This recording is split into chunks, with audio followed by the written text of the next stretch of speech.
Adam, we're here because we love you. And we're all tired of watching you get abused. Abused? By who? Oh, hi, I'm Visa. I charge you 29% interest, 3% foreign fees, and make you wait 3 days to see if your payment went through. But I thought you were my friend.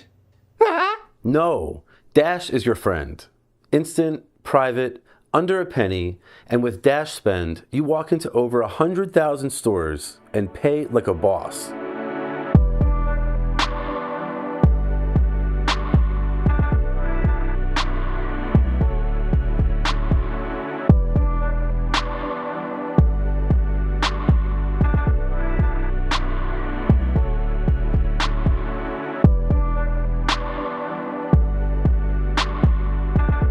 All ready? Yeah.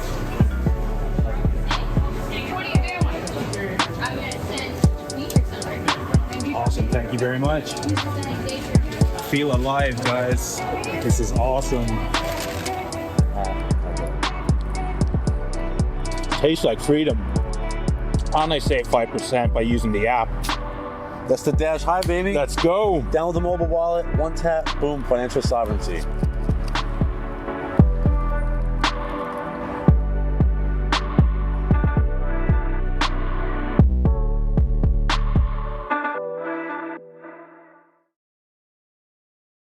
So hey everyone, happy Friday. I'm gonna roll the intro officially in just a second, but in the meantime, just hi to Kenton, hi to everyone.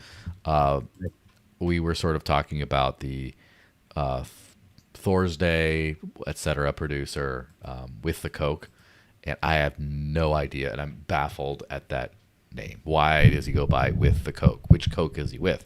Is it Coca-Cola? Is it cocaine? Is it something else? Why is he with it? And why is this the centerpiece of his personality and persona?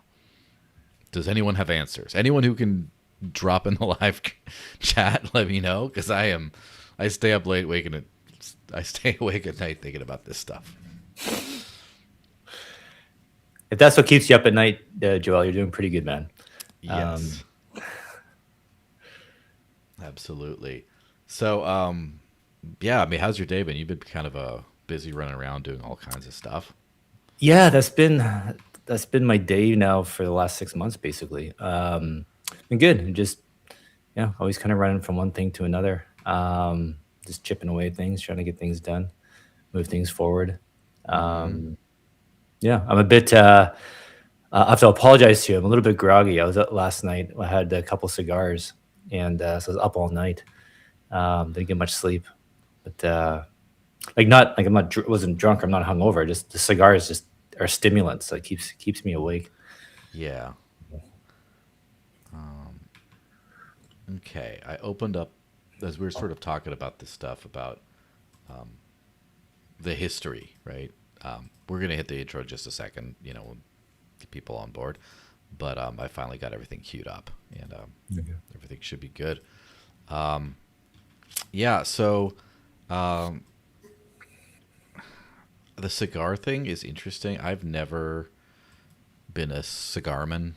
It just, I do like craft cocktails and high quality whiskey, and so I've frequently hung out with people in cigar bars because of the whiskey part of it that comes around. Just cigars themselves, I'm like indifferent to, I guess. But yeah, it is. There have been some times, and again, I'm very much not a marijuana user either, but the times that I have used it, I've gotten kind of a little bit of almost like a hangover the next day, where the next day I'm just fuzzy and groggy. I'm just like, man, this is like worse than the booze. This is like, I'm mostly a boozer, but like that was like, yeah, I don't know, not so into that. Cigar hangovers are real. Well, there's a couple things, because like usually when people smoke a cigar, they are drinking at the same time, and so maybe they'll get more into it. Maybe they'll drink a bit more, or they are inhaling a bit more. Because you're a bit buzzed. You're not paying attention, and if you're not used to smoking cigars, you're used to maybe cigarettes or joints. You're used to inhaling, and you don't inhale cigars, right? Anyone who says they inhale a cigar, they're an idiot. They don't know. I'm sure. I know a lot of idiots who smoke cigars, so maybe there's some people who do inhale. So, but But let's say you don't do that. Let's say you're not drinking, you're smoking properly. Just smoking late at night, it's a stimulant, so it keeps you up, right? So you don't sleep well, and so then you wake up tired the next day. So like the best time to enjoy a cigar is like mid afternoon, and then you can eat dinner, and then that helps settle things in your stomach, calm it down, and gets it through your system. So by the time you go to bed, you can sleep and you wake up and you're fine the next day. So it's just, the time you do it, doing it later at night, and then usually with some drinks, it's just kind of pretty much the worst time to smoke a cigar. So if you plan it a bit better, you should feel better feel fine the next day. Yeah, I kind of feel like also Thursday is a relatively safe time to do that because it's like, well, you get a little, Friday's kind of like a slower day maybe, is if you're going for a 5-day work week kind of thing. I kind of feel like Wednesday is riskier, or the earlier in the week you get, the more it can just like derail everything. Because like I kind of feel, I don't know, there's some people that just go hard on a Monday. As something I talk to my wife goes to a lot of conferences as well for work, and I've found that there are some people that just show up to like a Tuesday, Wednesday, Thursday, Friday kind of conference or whatever, and then they're going out at 2 a.m. on that Tuesday, Wednesday, and then they're up at sessions at like 8:30 the next morning. I'm just like, you animals, what? I can't do that. And it's just like, oh, then they have children or sometimes even grandchildren. I'm like, okay. So dude, I heard a story about some guy, salesman from like IBM, from like back in the day, like in the 60s and 70s, whatever, something like that. And they would take their new salesmen to like a like an internal sales conference where they're like training these guys to become salesmen, but this is just IBM people. And they'd be at the conference all day. They go out at night and they just get wasted. They have to drink. They have to party as part of this thing. They're up all night drinking, and then at like 5 a.m, they get banging on the door. You got to come. You got to do a presentation on the subject in 1 hour. And this is their boot camp, and that's every day is like this for like a couple of weeks or something. And they're training these guys to be able to operate with no sleep and hungover and perform, because that was the business culture. You go to these conferences and you get drunk and you make connections, and then the next day you got to pitch and you got to sell. And so it was, these guys were like, they literally went through like a boot camp to do this. It's almost like a James Bond type thing, right? Training to be a spy. And it's like, I'm sure it's like you wake someone out of the middle of the night and someone's attacking your house. You get the gun, you do whatever. Like, I'm sure it's all the same type of thing. What that does is I think it can be useful training depending on your field. It trains you to do two things. One is to just operate under pressure, and two, to do long-term prep work where you don't have like a per task preparation. Like if you do enough talking, like I'm sure you could probably do the same if like I woke you up out of a stupor and just said shill THORChain real quick, or we're gonna get plugged in the head. I'm sure you could figure it out pretty quickly. Like you have it all figured out. You understand that you've done the work ahead of time. So yeah, I kind of like that. I've had some times when I've like signed up for a space, but no one sent me the calendar invite, and it was like an early one, and then someone's like, hey, you're coming on. I'm like, I just wake up. I'm like, run into the room and just get on, and it works, right? Because I put in enough work talking about this kind of stuff. All fun stuff. Well, let me roll the intro officially, and we'll just jump right into the meat of things. All right, ready? 3, 2, 1, go.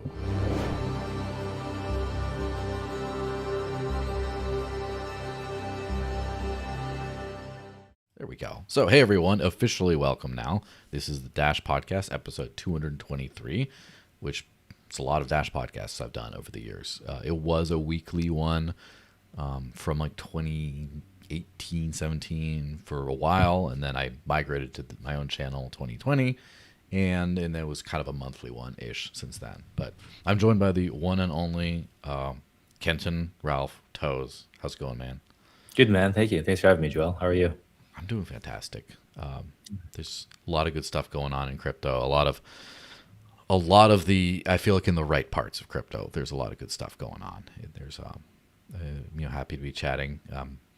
Happy to be. I've been involved in I've been a THORChat, as it were, for at least 5 years at this point, right? Like since the ChaosNet days, providing liquidity for the ChaosNet stuff, and just sort of seeing the ups and the downs. And I kind of, I definitely have like I've always been interested, right? But like, I kind of feel like there was a massive hype, and then a lot of the hype died, and the project was sort of declared dead by a lot of people at one point, and then got resuscitated through various things. And I kind of feel like is on a comeback tour that's still being overlooked, right? And so it's, I see one thing you can never not see. The smart people always see work being put in. And when I see people working, people caring and people working, it makes me take some interest. So, and Dash has an interesting history with THORChain, kind of, for the most part, very friendly, but also, with a couple bumps in the early days. And it feels like a good time to just sort of hash everything out from the past briefly, hopefully not dwell on it too much, but then talk about where we are today and everything. So if you wouldn't mind, for the kids at home, just real quick, who are you? What do you do? How long have you been in crypto? And what got you into THORChain? I don't know if I can answer that quick. No, do your best. But I'll try. I do like to go over it because I feel like it's good. So basically, after I graduated university, started working. I was an engineer, and I got to say, now I'm starting making some money. I got to start saving, right?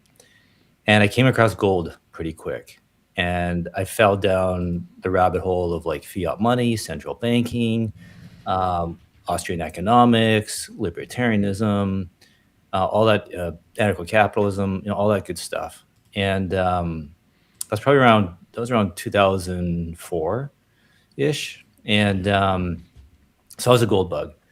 And same, by the way, I like to tell people that Peter Schiff got me into crypto, which is not entirely inaccurate. Yeah. But yeah, so like Peter Schiff, Doug Casey, Eric Sprott. Sprott was a company I ended up working for. Trying to think that, like James Turk. Trying to think who the other. It's been a while since I thought about, but all those gold bugs, like all the the classic, all those guys, followed all those guys. GATA, Gold Antitrust Action Committee. Anyway, so I was like, before Bitcoin even was invented, I'm already an ANCAP. I'm already anti-fiat. I'm already anti-system. And I'm like, I was at the time I was a petroleum engineer, but I just wasn't really enjoying the work. And I was just so into gold. Like, I was talking about gold and silver all the time. And, hyperinflation is going to come, all that kind of stuff. It was going around back then. And people started asking me how to buy it. And so I'm helping people buy gold and silver. And then I got in my mind, I'm like, well, maybe I should try making some money off this. So I approached the dealer to like work with them freelance so that I could make some money. If I send you orders, can I get paid? Just a commission. I don't have to be on the books. I don't need a salary. Just pay me a finder's fee. And they were cool. They're like, yeah, let's do it. And so I started doing that. I didn't make a lot of money. It was just a little bit, but it was like that opened my eyes. So I'm like, okay, I can actually start doing something like this. And I'm like, well, if I'm going to sell gold and silver, I should sell the stocks. Really get into finance. That's what I was really interested in. Mm-hmm.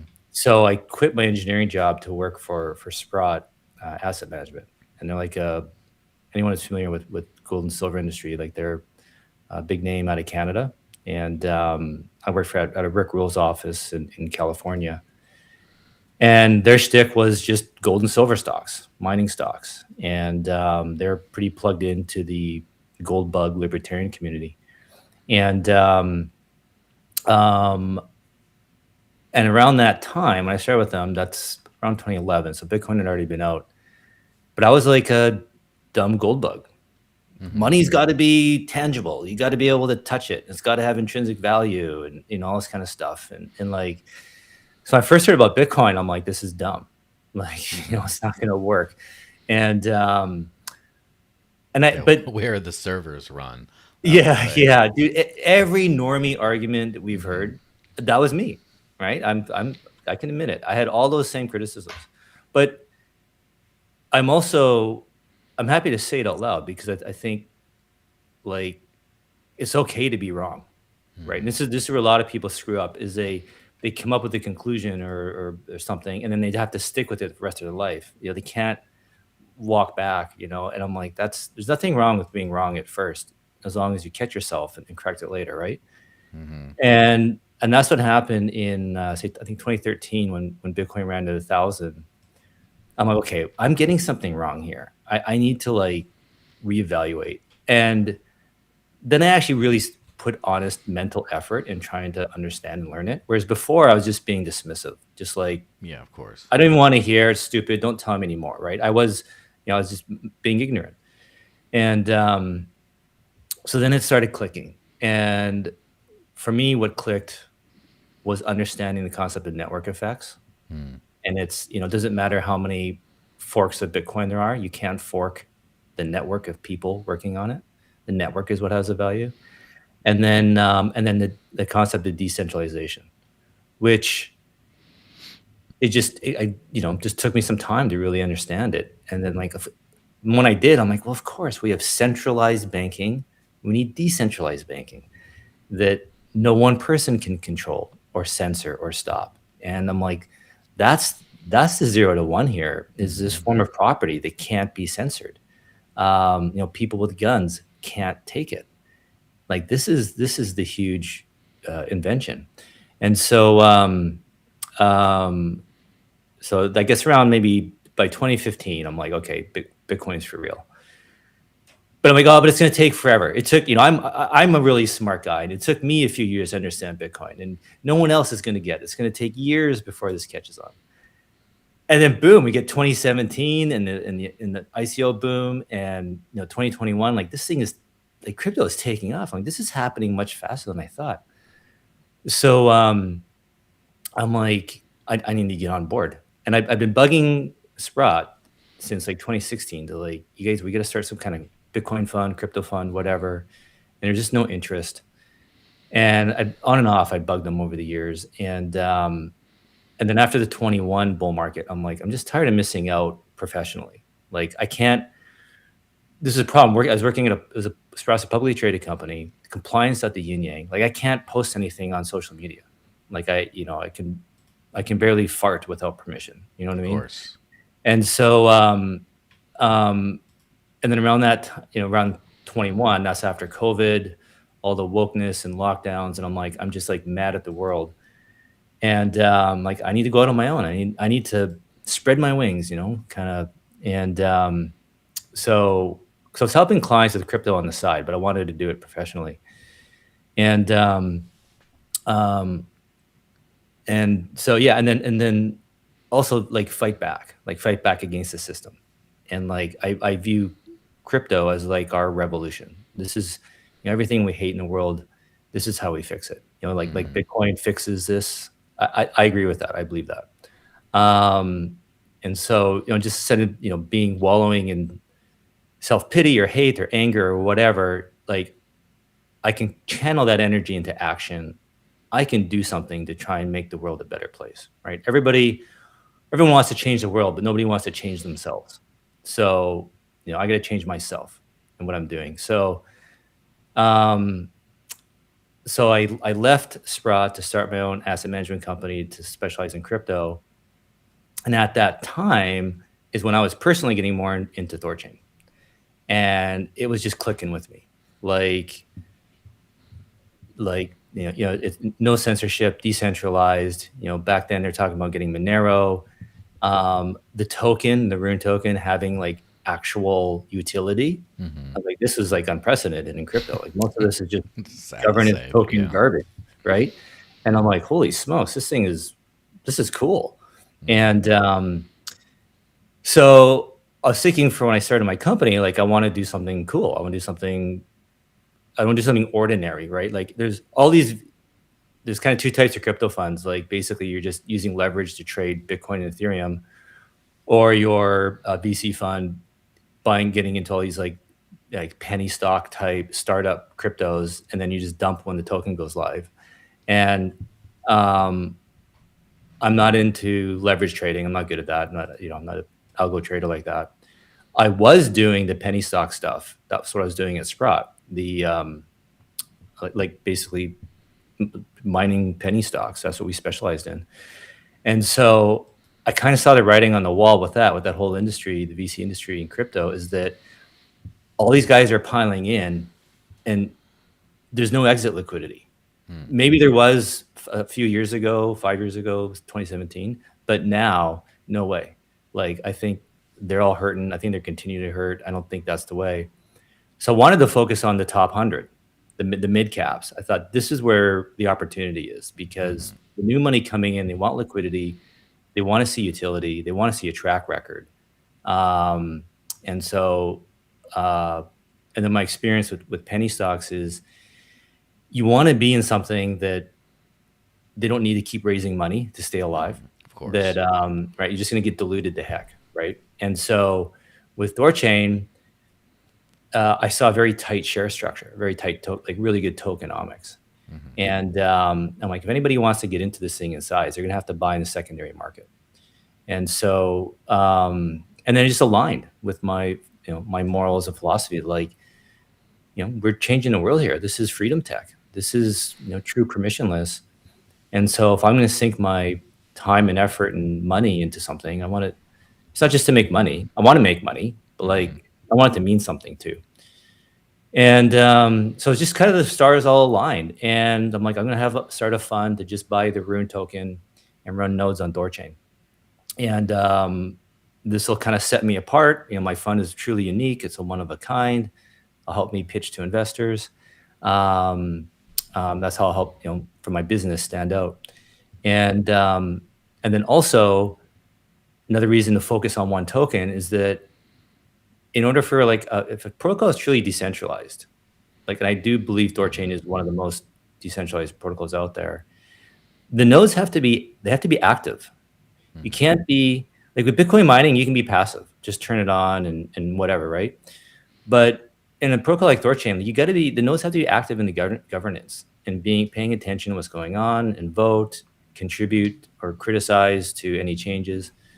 So I wanted to be able to have the time and the ability to actually participate as a node and be an active investor. Whereas if I had a portfolio of 20 positions, my time is split between them all, right? So that was the method to my madness. And got the fund going, got Rune, got investors. It was great. It was great because I started and launched in summer 23. And we bought Rune around $1. Then we had that nice fun run up to like $11 in February of 24. And then it's been hell ever since. So I thought my timing was good, but just obviously turned out to be wrong. But still there. Clients obviously aren't happy, but no one's withdrawn, no one's redeemed. Everyone's like, in it for the long run. And do you mostly just invest in just the Rune token? Do you do other cryptos, or do you do other things in the ecosystem, like do TCY and things like that? Yeah, good question. So just from my fund, it's just the Rune token.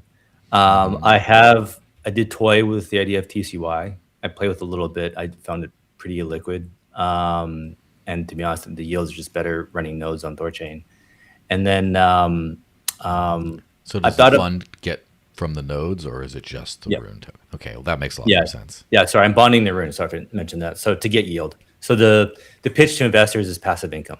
That's the long-term play here. Yeah. And passive income with a huge capital gain. So I target boomer normies basically that want to get into crypto. They don't know how. And so I do it for them. And then especially retirees, they're more interested in income, or a lot of them are, right? And the traditional sources like real estate and bonds, there's way more risk in those collapsing than appreciating, right? And so yeah, Rune is speculative, absolutely, but so I'm not trying to say retirees should put all their money into Rune and do this, but for a small portion of their portfolio, it's a very interesting thing to do. So so that's my fund. I have thought about other tokens, but I'm like, no, I just want to stay pure play on Rune. I am doing separately managed accounts. So if somebody doesn't want to be in the fund and they just want to maybe just buy some Bitcoin and Ethereum, or maybe they do want to buy 10 or 15 positions, I can help them with that. Do a bit more catering to like a personalized portfolio for people there. But yeah, so that's how I got into THORChain, and then so it's kind of like I've been like I started getting into THORChain in like 5 years ago as well. So March 21, and I was kind of more of a fly on the wall. Like I was paying pretty close attention, but I just was slowly tiptoeing my way into the community, asking questions, engaging in the conversation. And yeah, just kind of just a slow ramp up over the years, me getting more involved, me people getting familiar with my name. It was really after the THORFi collapse that I'm like, either I got to sell and walk away and just admit I was wrong, or get involved, part of it. Yeah. Be a part of this. And you're right. I think a lot of people wrote it off for dead, but I'm like, they're wrong. Like this thing makes money. This is one of the top highest grossing revenue protocols of all crypto. And the swapping side of the business is completely separate and distinct from the THORFi feature. And you mentioned, smart people can see others working and recognize that. Like smart people can separate the two. And I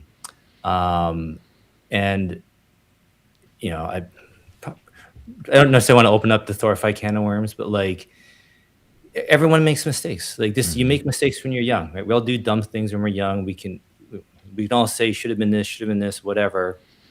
But to think that any person, any company, any investment has this perfect unblemished track record is ridiculous. Yeah, And of course. And time heals all wounds. So I view THORChain like this is just, it's a real setback, but I think we can get out of it. And I'm like, I'm going to do what I can to help make that happen. So yeah, that's how I got into crypto.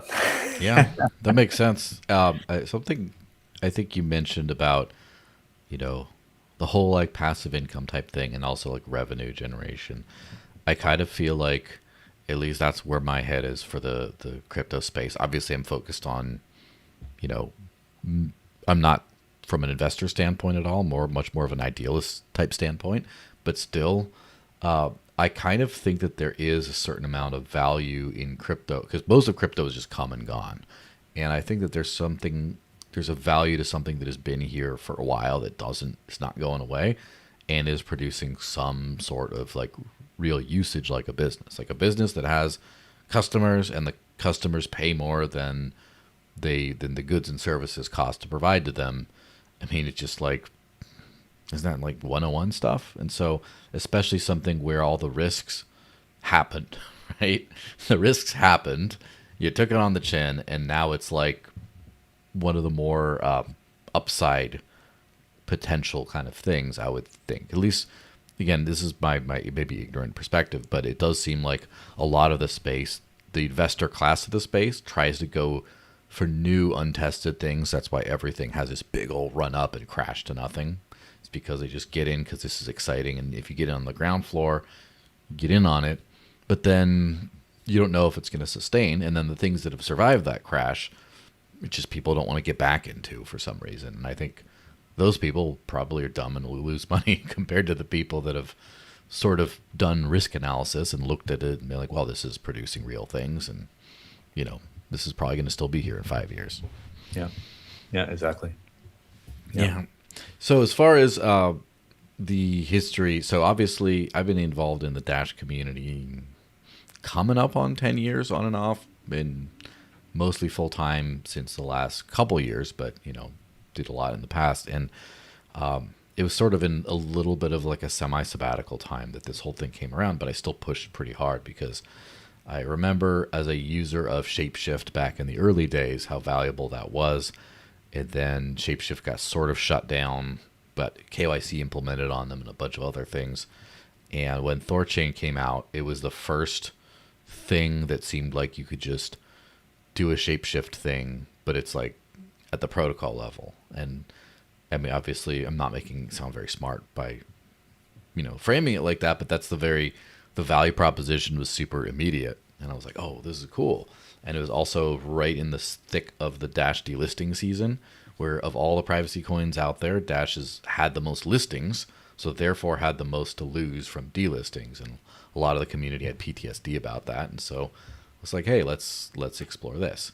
So the long and short of it is the Dash community pushed for this and thought it was going to happen, and then it didn't happen. And I'm going to sort of give a little bit of a slideshow from X stuff, which is where most of the stuff is, and just sort of narrate through it.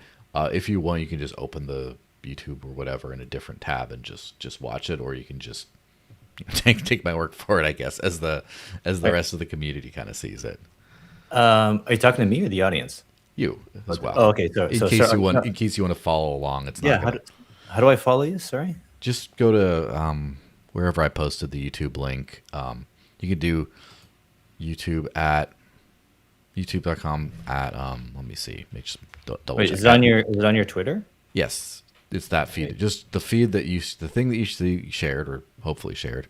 Just keep up with that, and then you'll get to see some of the stuff. But for anyone who's interested, I'll just you can always watch this back. Anyway, so this first post in June of 2021, the Dash Incubator, which was a development project under the Dash DAO, said, new incubator project announcement. Dash Incubator is now working on a Dash integration with THORChain. This will allow Dash, blah, blah, blah.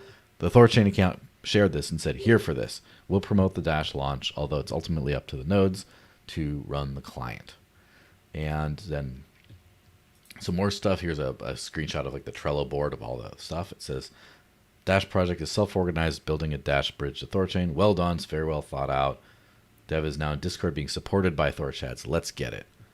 And then we go out to just a lot of people want to see succeed. Blah, this July, 4 to 5 chains, very few issues.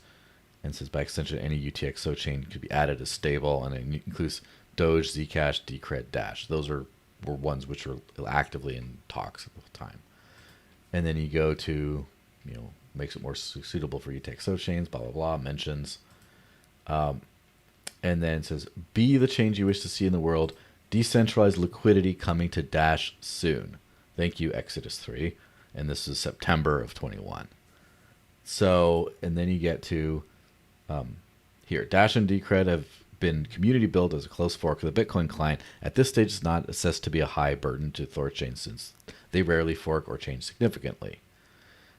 Next, and so we're into January 22. Doge has been launched on THORChain. Then it says queued for launch on StageNet soon. Dash, Decred, and Zcash. And when THORChain adds Dash and Zcash, privacy is one transaction away. Again, January of 22. These chains will use their public default transaction, blah, blah, blah. That's how it works. And then, May of 22. It's somewhere in this week, Wednesday update. Dash, devs wrapping up smoke tests close to ready for review. And then where things going all wrong or whatever was somewhere in August, where they had the next chain signal, which next chain didn't exist for this entire time that this was sort of discussed and in work. And then at some point there was some communication of, oh, well, we don't know about it now. We have to ask the nodes what they think. And there was no next chain signal yet. So they built a next chain signal, and it says Haven, BSC, and Dash. This is what they've signaled.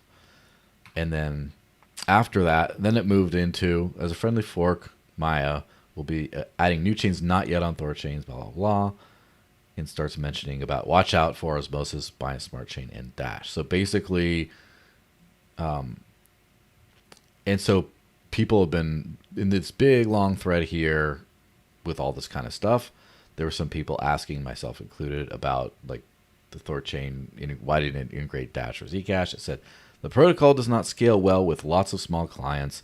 Dash may be revisited. A better strategy is to target Maya, and Dash and aggregation can be used. And that's sort of where the thing, sort of where it trails off after that. And so most of the communication was publicly via X like this. There's not much more. There was some in Discord here or there.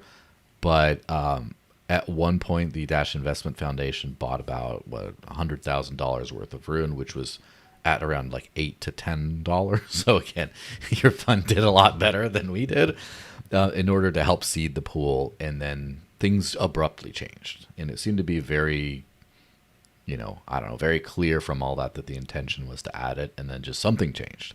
Now, I don't know if you have any visibility into that. Possibly not. I don't know who was making decisions. It was a little opaque back then, but yeah, that's sort of like the recap. So that's it then. That it really is more surface level. I thought maybe there's more like behind the scenes, maybe politics or whatever. My memory, the way it all kind of went down, is that because THORChain had those hacks, right? And after that, everybody was gun shy, and just to be clear, I'm not saying I agree with anything about the same. I'm just reciting my memory of the events. Is that I believe Nine Realms was just really gun shy about adding new chains and opening up any new attack vectors. And because everybody was like super worried about hacks, and they're like, well, if we're going to add a new chain, whether we add chain A or B, the risk of the hack is the same. And so if chain A is really small, low economic value, and chain B is really high economic value, we should focus on chain B, because if we're going to take the risk of another exploit, the new chain should deliver lots of value to THORChain. Yeah, and let's sort of pause and just go back a little bit for the folks who don't know. I kind of have a fuzzy idea myself. Probably a lot of the Dash listeners don't. As far as like, THORChain was not started by Nine Realms, correct? It was started by other developers. Then Nine Realms took over as probably the main developer group, and then Nine Realms exited kind of around now, and there's other things going on. Is that sort of accurate? Yeah. So, well, it's Chad and JP who basically started THORChain. They met at like a hackathon, a Dexathon that Binance had in Europe or something like that, and they came up with the idea of THORChain, or like on paper basically, and they won. They actually won, or if they didn't win, they placed. And so that gave them the info for them that they should keep going forward with it.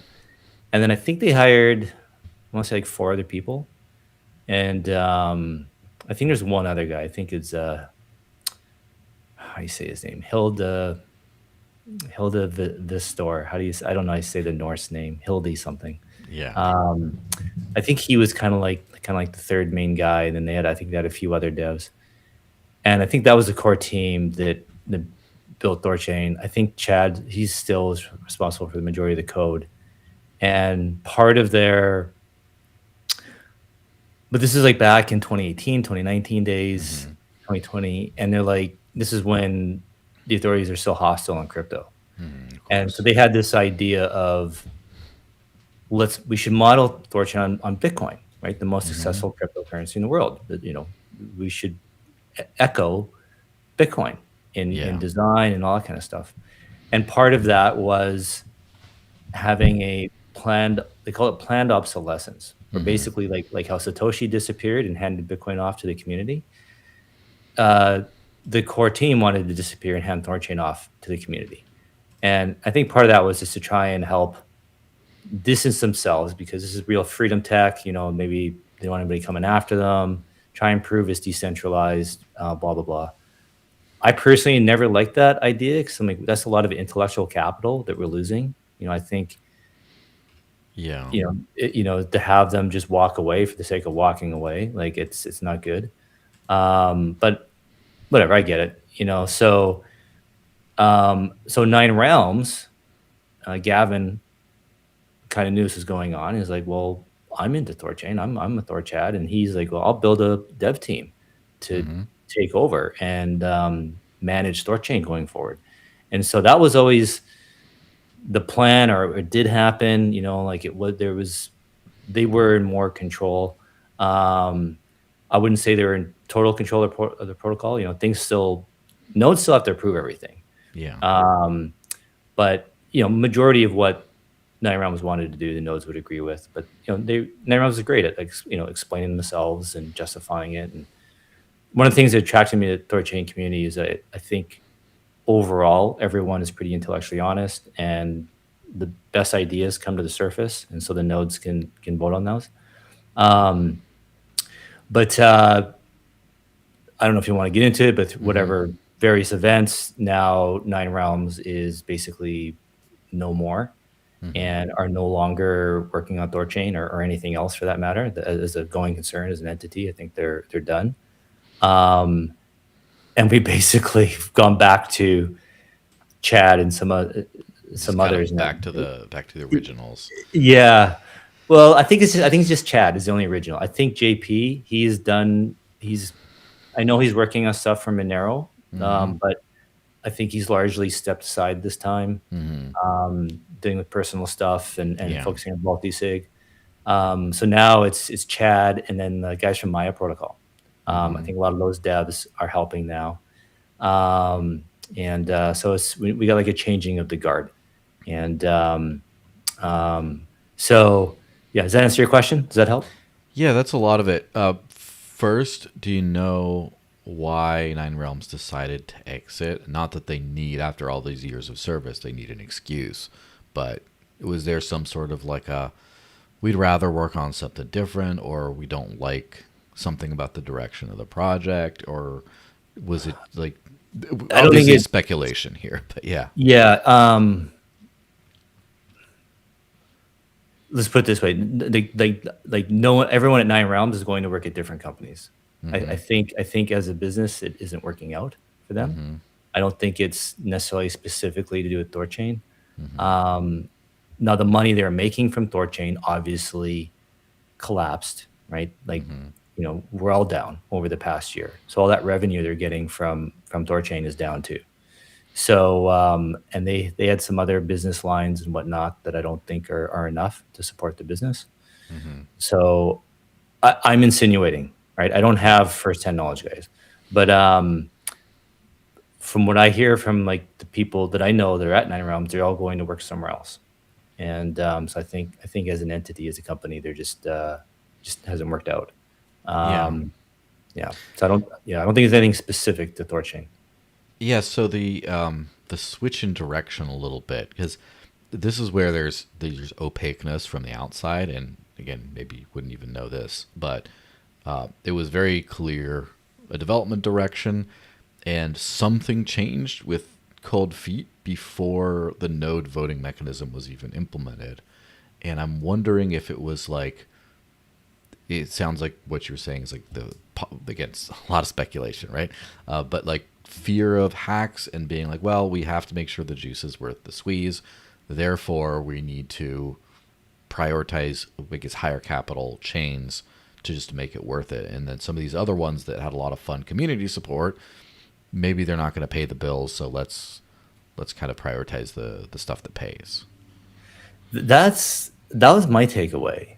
And that's at least what I remember being told as well. And like, I was maybe not as maybe you guys are probably more mad than me, but I was definitely unhappy with it. Like I was not. I was really actually quite bothered by the news that. So I'm like, what happened? Because like everything I knew is like, this is going great. It's going along well. We have a community that likes THORChain, wants to be on THORChain. Like, you got to be friends and hang out with people who want to be your friend, right? Like, there's no point trying to make friends with people who don't call you back or don't want to hang out with you, right? And I'm like, well, these Dash guys, they love us, and we're on the same team, We both believe we have the same philosophy and everything. I'm like, this is network, the concept of network effects, Of course. right? There's no such thing as too much network effects. It's never enough, right? And especially when you're small, you got to start somewhere. Using the friend analogy, if you have no friends, you got to start with some friends, right, and kind of build your circle. So I thought it was great, and for me, what sold me on THORChain was the promise of the top 100 crypto, and then as an exchange, it's like we're agnostic. We don't. It's not up to us to make a comment on viability of any of these tokens, right? We just want to have these tokens listed. We want people to trade with us, and so yeah, I want Dash. I want all the tokens. I want everybody on THORChain, and but especially the fact you guys are engaged. I'm like, well, that's like, I thought it was so short-sighted. If the real reason was because Dash is a smaller market cap and we don't want to focus on it, I'm like, it's so one-dimensional thinking, first-order thinking. Like there's second and third-order effects here, and so my takeaway was just bad management, and that maybe, like there is no good reason besides just being stubborn. Yeah, and I would say like Monero was higher up the market cap as well, but still much lower than it is today, I think. And Zcash, in terms of everything, was lower than Dash, as far as lower on the market caps, way lower transaction volumes, way less adoption, and look at where Zcash is today, as far as like the volumes they're putting through Maya, for example, and near intense, of course. So it seems like there was a little bit of that where a few of those integrations, to me personally, again, just speaking for myself, seemed a little short-sighted, and one of them might have been Dogecoin. Now, I have not seen what the volume's been like. Maybe Dogecoin was actually very profitable, but what did seem that when there was Elon mania, I do know a few, like I knew a local brewery that got a lot of demand to accept Dogecoin, and they did, and then no one paid. 0 people paid. And I kind of feel like it was like one of those hype era, like let's get on the Doge train. And then Terra Luna was the other one, and I was actually providing some UST liquidity on THORChain for a while. And I mean, thankfully, I got rid of my UST at like 20 cents on the dollar, which is way better than most people. But like Terra Luna was like the new hotness that then, ended up risky. And I wonder now, at some point there was clearly a internal conflict over regulatory risk, specifically around privacy assets. And do you know if that happened later, or do you think that was part of the original package of concerns?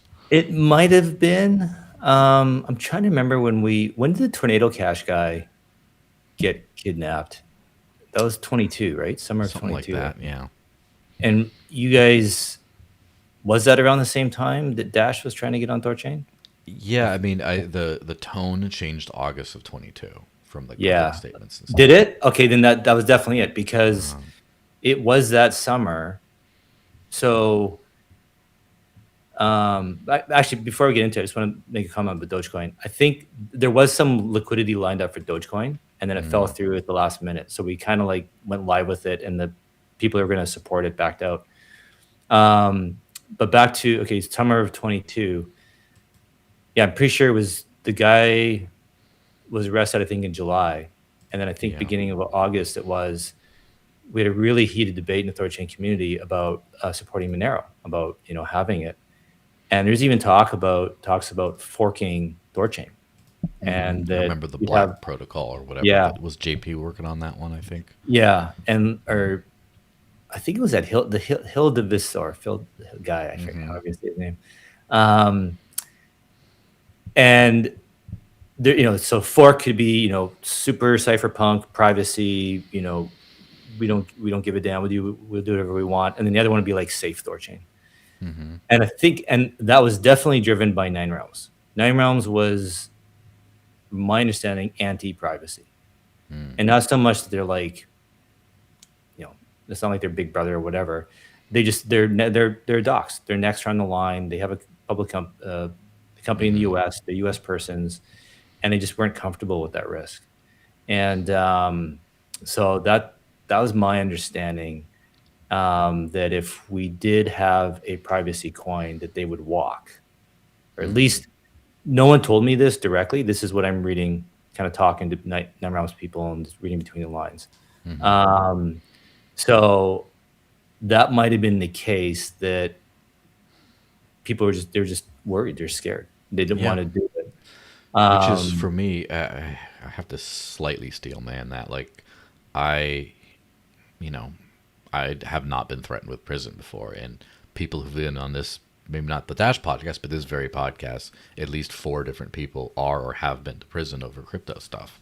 And it's not something, I don't judge people for not wanting that risk. And like, I understand that just some of it might have, what I would have done maybe is say, who has a problem with the risk if we go this, what we should agree is a correct direction, because there's market demand and it's principled.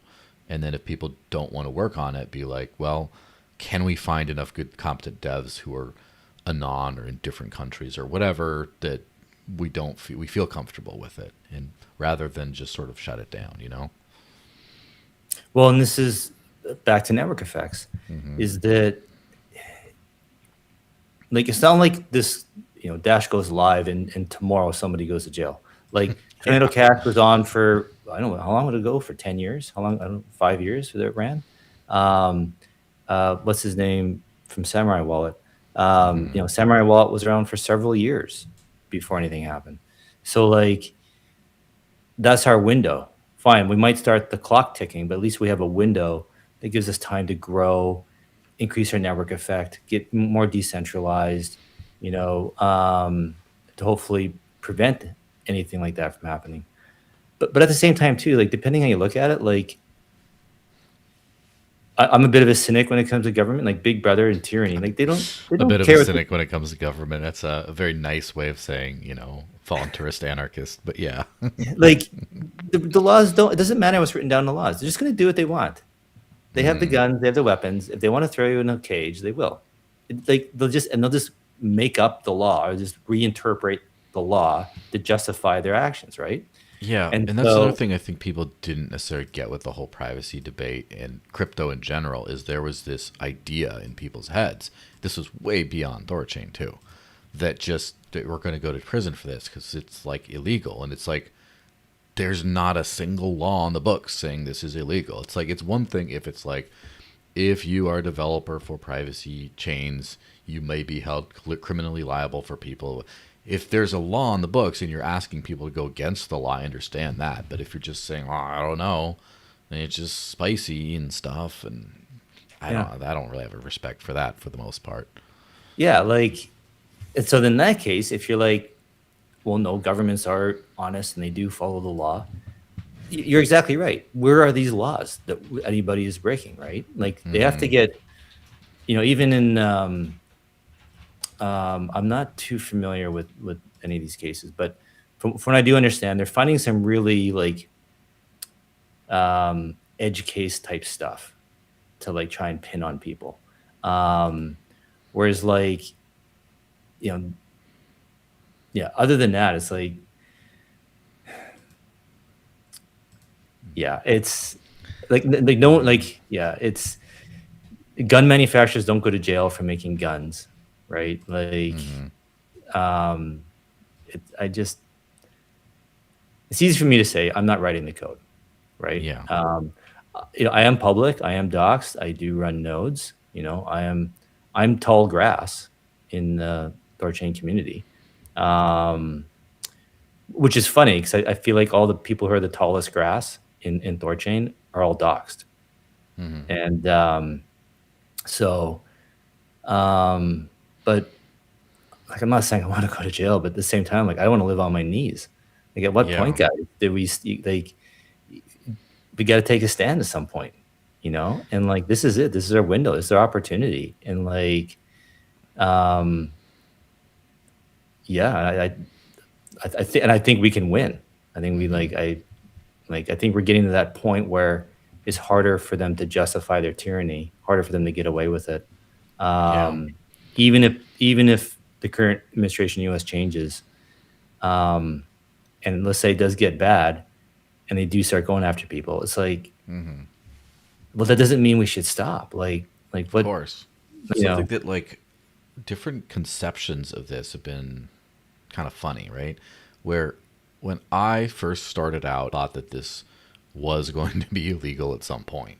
That this was stuff that we did like, I don't want to be disrespectful because people have gone to jail, but for specific things like peer-to-peer trading and things like that, or they've gone to jail for, very specific things, and it's a tragedy. But I expected more people to be threatened, more hiding from the government by now, and I kind of feel like the government, which is not a monolithic entity, but just waited around until sort of the mid to waning years of the Biden administration in the U.S. at least, to do anything about it. And then by that time, crypto had so much money in it that the people who were running it got pissed off and got the other guy in. And I kind of feel like everyone who's not, everyone with any common sense realizes that the crypto lobby had significant impact in getting the Trump administration in.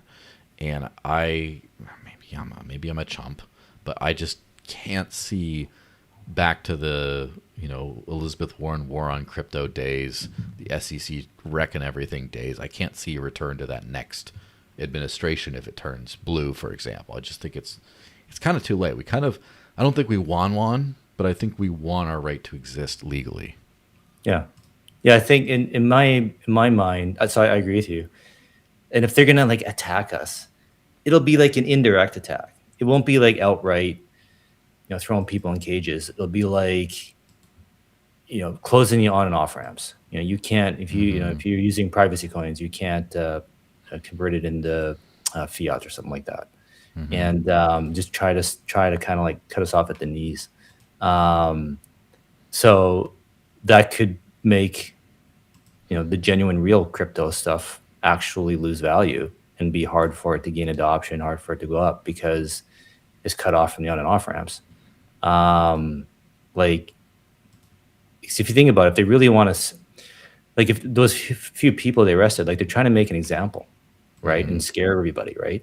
It's impossible for them to go round everybody up all around the world. They still have to follow some semblance of the law. Even if they're not following their own country's laws, they have to follow other countries' laws, right? So, this is the whole point of decentralization, is it makes it extremely difficult for any, a single actor to stop it. So, including governments.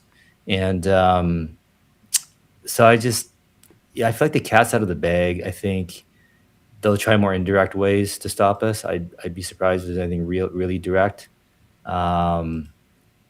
Yeah. And like, I don't know. It'd be, yeah. I mean, we'll see how it goes. But I do worry sometimes. Like, okay, well, we really are striking at the heart of the beast here, and it's not going to go down easy. It's going to be flailing and kicking and screaming, and maybe there will be casualties, right? They're not going to shake our hands at the end of this and say good game. It was two men enter, one man leaves. Of course. Basically. So it'd be interesting to see how it all unfolds. But as far as I'm concerned, we have to move forward. Like, it's like, we watch these movies like Braveheart and Gladiator and all these stories throughout history, 300, and we all, as men, we think, oh, it's so cool and like that's great, right? But like, those guys don't go into it knowing they're going to win. I mean, survive even. Yeah, like look at Braveheart and Gladiator. Like they both 300. won, but they died, right? Yeah. And so like this is the hero's journey, right? And it's like, so it gives our lives meaning. And it's like, come on, guys, like get off the couch, stop. Like, we live in similar times. We got to do something about it. And if you don't, it's like, what's the point? Like, watch TV. Like, yeah, I agree with that. One maybe slight detour. There was in the comments, Sotamax Popensky, whoever that is, was when he's talking about the privacy cold feed. He said TCB too. He had a lot of weight, although often manipulative. Again, his words. I remember THORChain Bull, as he used to be called. Now he's TCB 1984 is today, whatever he goes by. But apparently, I mean, I actually don't know too much about him, but he seems like he was a very major figure in the early days of THORChain, and then played a key role in the THORFi recovery, I guess. I don't know exactly what happened there as far as that. And then he ended up sort of exiting the project and getting all into Hyperliquid and stuff. I don't know. Yeah, I don't know him that well. I mean, we've chatted here and there. I know the THORChain community has a love-hate relationship with him. I mean, he's literally called me a fucking idiot like a few times. Like, but actually, how did you just in some posts on X? no, in Or like we had a calls? private chat. We're going back and forth, and he's like calling me a moron. Was but did he have a reason to? Like, because people we called me a disagreed. fucking idiot, and I have been. Like, this has Well, happened. this is when you disagree with people, right? You're wrong, right? So it's always you're dumb if we disagree, right? Yeah. So, but he apologized to me a few months later or something. He's like, sorry, shouldn't have said that. So we've always been on, he's always been cordial. We've always been like, he'll return my messages. We'll go back and forth about things. I think he's like a lot of great ideas, and half the time, 3/4 of the time, actually most of the time, I agree with him on like what he thinks should be done. And I wish more of his ideas were taken, that we implemented his ideas earlier on. Like he was well early to getting rid of impermanent loss protection and the reflexivity it created and all that kind of stuff. I think he was against StoreFi, but yeah, I know he didn't like it either. So, and he ran a bunch of nodes. I know he got a lot of people into Rune, into THORChain. Yeah. I think like anyone else, like everyone else, you get in, we all got in early enough. When you're buying Rune at $15, $10, $5, it's, we're all hurting right now, right? So that might be part of it. I don't know that he's gone. I've not heard that. I haven't talked to him about it. I know I don't see him post as much. But I think I bet you he's still paying attention. Cause like, Yeah. I think my take is that he sees the big picture for THORChain, why it's important, why it's needed, and its potential. It's been poorly managed over the years. Yeah, of course. And there's the other thing is like, I think again, I go more to the investor mindset because I'm much more of just an idealist. Like I do what I like and I think sounds right, and I just do it, and that's kind of what I think about it. But as I'm starting to see how this space works, I start to see what investor-minded people are looking for, and there is a lot of risk that THORChain never got back on its feet after the whole THORFi thing, and there was also just Hyperliquid right over there. And I guess you're thinking, okay, well, I'm up or I'm not up or whatever. I think this is a lot of a safer bet to a lot higher capital, at least in the short to mid term. I'm just going to go over there and do that for a while. And I mean, I almost wish, part of me almost wishes that I cared enough to be savvy at those things to have like dumped all my Dash like a year or two ago, put it in Hyperliquid, and then now move it back into Dash, that kind of thing. But I mean, again, that's not me. I'm not savvy like that. But yeah, I understand it. Me too. And like, if someone's a long-term holder or whatever, and they see that, well, he's being a trader going somewhere else, it's like, well, aren't we building a free market here? Free money? People can do whatever they want with their money, right? And it's like, if you love something, let it go. And like, if he did sell out of Rune to go into Hyperliquid, made a bunch of money there, but he's still keeping an eye on THORChain, maybe that money will come back. Yeah. And we have that much more buy pressure come back. And it was actually a good thing in the long run, right? So like, there's nothing wrong with that, right? We need people can come and go. It doesn't have to be, we're not married, right? Yeah, and of course. I think it's healthy for capital to move out and in. I think that's in the long run, I think it's good. I think it's healthy. Dude, this is actually, I'm a romantic at heart, and I like to think that you mentioned THORChain's redemption arc. I believe it. I feel it. I think it's going to happen. I just have this, fairy tale notion in my mind. We're gonna track back some of the old THORChats. They're gonna come back. They'll, the past will be forgiven. I like to think some of them will come back. So, Yeah. I think so too. And I think for all major kind of projects, it's the same thing.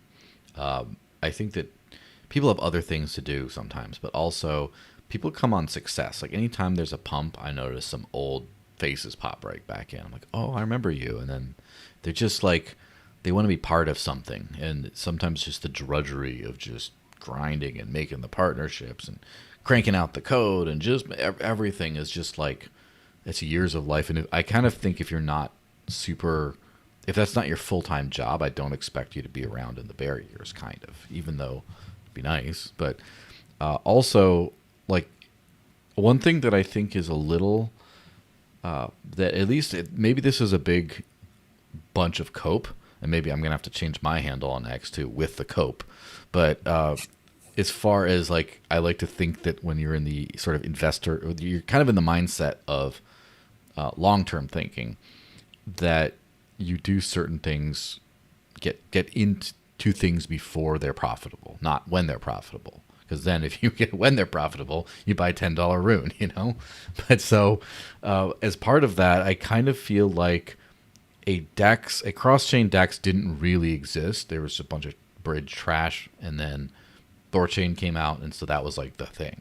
And now if you just want some sort of a connect your MetaMask or whatever, do a couple clicks and get all these, go from whatever token you want, I kind of feel like that thing that maybe THORChain was the one show in town for is like mostly Hyperliquid and then near intense. Like that's where you go for that thing. But as far as like if you go to the root of the cypherpunk ethos, that's kind of like THORChain and Maya occupy that in DEX space. And I kind of feel like the product market fit. Like I kind of feel like, I don't want to make it sound like I'm talking smack about Nine Realms, but like the vibe back then was kind of more of a Hyperliquid-y vibe without the tools to be successful, of like, let's just be this like general high volume thing. And I kind of feel like the real product market fit for Cypherpunk Uncensorable, had a bunch of North Korean money go through and like survived kind of thing, proof of concept, is all the privacy assets, the spicier assets as it were, all in one spot, and then you can't really mess with that. And I don't know how, like, so I'm going to throw another thing on the screen here because I had that up. This was a few days ago. THORChain account posted the Crowder "Change My Mind" meme. It says, "THORChain is the most cypherpunk protocol in crypto. Change my mind." And it is kind of interesting, and this is the closest. So I'm not going to. We work with the Near Intense group. I love those guys. They're great. I like their products. All that being said, was it yesterday with the Rhea Finance exploit or hack? Near Intense temporarily paused trading and then just resumed after that. And I kind of feel like there's like a different category of things here, right? Where you want the thing that won't be taken down by hacks, and you might not be Mr. High Volume. The institutions love it. Everything's KYT to the T or whatever. It might not have that product market fit. I kind of feel like a real product market fit that THORChain had to rediscover after it invented sort of the cross-chain space. And now the rest of like the general purpose cross-chain space is maybe better at that or more adopted at that, kind of needs to refine that product market fit, and sort of like privacy maxing might be the way to get there. Yeah, I agree with you. I know Near is like our most direct competition right now, but I honestly don't really view Near and Hyperliquid as competition. Barely even view Chainflip as competition. As far as I'm concerned, if you censor trades, you're a SEX, you're a centralized exchange. So there's us and Maya protocol. That's it. So like, I don't know if THORChain is the most cypherpunk, but I'll say there is no second best. But I guess Maya would be second best at THORChain. But like in the short term, it sucks because they get this volume, they get traction. These other, DEXs in the front, SEXs in the back. But in the long run, they're just TradFi. And the whole value proposition of crypto is a new financial system, one that is permissionless and can't be censored. And so I just don't see them going anywhere. Like, and if we're going to succeed, if this new financial system is going to take over, it's going to be the THORChains of the world, the Dashes of the world. Like, we're going to be the survivors. We're the ones that are going to be in it. Everything else will be left behind. It'll just be a footnote. That's the value add, is no censorship. That's the whole point. And so as soon as you start censoring, it's like, well, your transaction speeds and your low fees and all that kind of stuff, it doesn't matter. It all goes out the window. It's just, if anything, you have this clunky blockchain, which is slower than a centralized counterpart, an actual centralized entity. You have this clunky blockchain, and you're still introducing censorship. It's like, I don't get it. It doesn't make any sense. Just stick with TradFi and improve. So why waste your time with this clunky blockchain? So I think what these guys are doing is just I call it regulatory arbitrage. They can get away pretending to be a DEX for now, and they can get volume and all this stuff for a good few years, 5 years, maybe even several. But eventually, it's going to catch up with them. They will have to follow some regulation, license, whatever, and they won't. They'll just shut down. And meanwhile, they've just pocketed all this cash from fees, or they do register and whatever, and then they got to enforce some KYC and whatnot to their users, and they just basically turn into TradFi. So, and this is what I'm wondering. Is one of my concerns. I don't know if have you heard of CARF, the Crypto Asset Reporting Framework? Is that new IRS thing that's trying to get you to say everything you swap, or is that something different? This is different. This is out of the OECD. This is like one of those like WEF, like intergovernmental peak lizard people here. Yeah, exactly. And so it's like a recommendation from the OECD that 120 countries or something are going to implement, and basically it's like DeFi front ends having to do KYC on people is the gist. And I know the SEC came out the other day saying they're not going to do that for crypto securities for now. But those are crypto securities. Like a few weeks ago, they defined a crypto security as a token backed by a stock, an actual U.S. security. Crypto, like tokens and assets and collectibles or whatever, now have different terms. So I don't know if that new guidance they meant to be all encompassing with all of crypto, or they actually did that on purpose to be specific to crypto securities. But we still don't know about the rest of the sector. So, I have some friends who are like involved, like in the regulatory side of things here in Cayman, and they're like, they're Bitcoiners, they're maxis, and they're worried about this CARF, what it's going to do to the industry, because it can basically force wallets to try and collect data on their users, and it's all in the name of taxes. They're trying to avoid tax evasion, so they want to basically make sure people aren't skipping on their taxes. And a place like Cayman is going along with it because they want to stay in the good books. So they still have to gray list. So the Cayman entities don't have problems with banks with wire transfers. So when Cayman's on the gray list, no banks want to do, especially in Europe, don't want to, you can't do business with a Cayman entity. You can't wire money. And so to get off this gray list, you have to show you're doing all this KYC and finding out the beneficial owners and then all this crap. It's just like mountains of paperwork. So, everyone is trying to play the game to stay in the good books so they don't kill their business, so they keep making money. Because if they don't follow along, then maybe they get cut off from the traditional financial system. So like that's what this gray list is that Cayman was on for a while. The BVI is on it now, I think. That's basically the fiat on and off ramps being taken away from a country, right? And so that's where I could see them weaponizing this against crypto. Is it not? They're not going to throw anyone in jail. They're just going to make it regulatory extremely difficult for us to operate. And so anyway, sorry, it's a big long kind of went on a tangent here, but I see like the hyperliquids and near protocols of the world, they're going to follow these regs. Like, and then it's like they're just, they started out here, this big giant loop back to TradFi. So it's kind of interesting. Like I'm not 100% convinced I know which way it's going to go. Like for a while, first of all, I thought there was a chance that THORChain would start to censor certain things because of the whole DPRK pressure.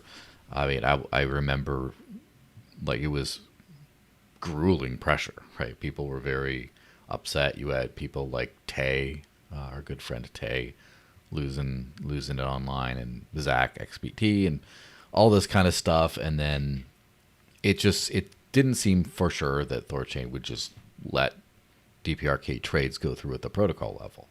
And every interface under the sun was just like scrambling to censor it and stuff like that, right? And which is already a concession of some kind. Now, it seems like things have died down and no one really gets mad at THORChain anymore, other than probably Tay. But again, welcome to Tay. I actually like her. I think she's pretty good. She's just a little unhinged on this one topic or whatever. But anyway, I wonder how much of, so one thing's for sure, there is an interplay of principles and profits. And sometimes they go hand in hand, which is a little gross to think about. But like, for example, people, if you are taxed, let's say 10%, like you give 10% of your income, you don't want to, but you're going to pay it because you don't want to go to prison or don't want to have your assets confiscated. So you're fine. And then if you start to get to like 50, 60%, maybe you start to do something about it, right? And all of a sudden you start beating your chest and doing this whole Irwin shift did nothing wrong, taxation and stuff. You start getting a little bit more active at that level. And I remember a bunch of exchanges delisted Dash, and then this last quarter when things were more comfortable, but also when prices of the entire privacy sector started going up, all of a sudden they started adding us back again. I'm like, okay, like OKX, didn't you just get rid of us like a year and a half ago? And then at events when I tried to talk to you about it, you just literally gave me the cold shoulder in real life. And now all of a sudden just back on and doing trading. Like, what happened? It wasn't the regulations that changed, like something changed. And so I kind of wonder, I have to really study the depth of things like, so it's hard to study Hyperliquid because it's, at least partially closed source. But as far as near intense, I'd have to study more deeply how each piece works. For my understanding, a lot of like the contract and the plumbing and all the other stuff is fully decentralized, but most people route through a one-click swap API that does have the potential fund confiscation type elements to it.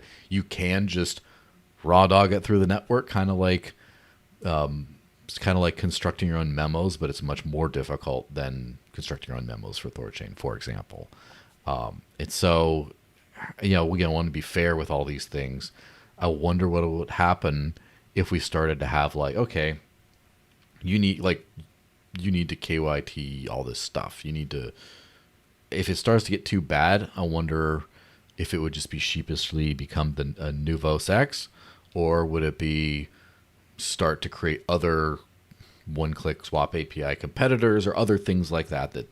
Now it's like, well, you can't use that, but now you can come in and do this. And it kind of remains to be seen, but it is healthy to see, again, THORChain get past like the wishy-washy days and then start to care more about privacy protocols, but also things like that new THORdex thing that runs on IPFS that like can't be taken down, that kind of stuff. And I can already hear like, you know, people like Tay being like, you're just trying to make it so North Korea doesn't even have to use the command line anymore. Yeah,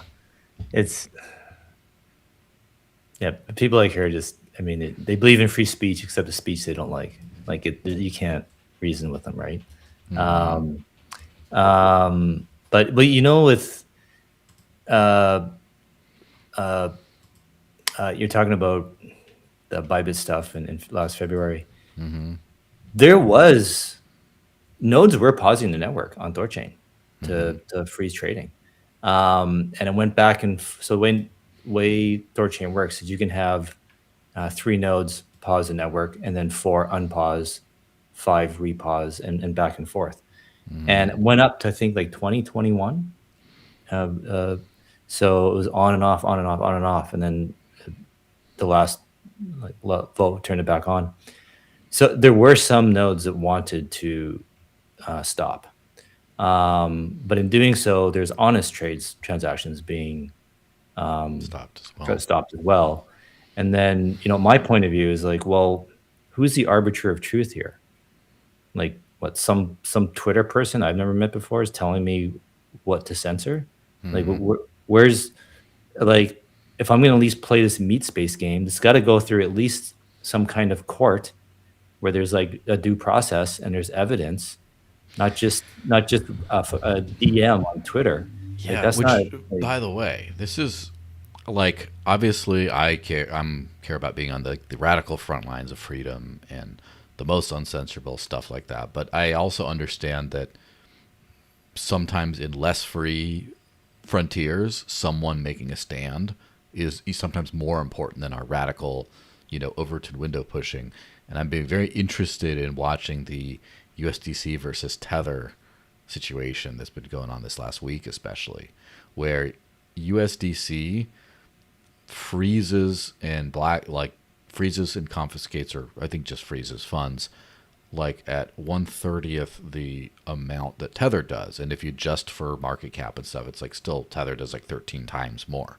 And in these last couple of hacks it's been a hack city this week, right? In this last week, USDC has done like nothing. Like they've frozen nothing. And Tether's frozen everything like right away. And they've basically publicly said, we will only freeze when presented with a legal order to do so.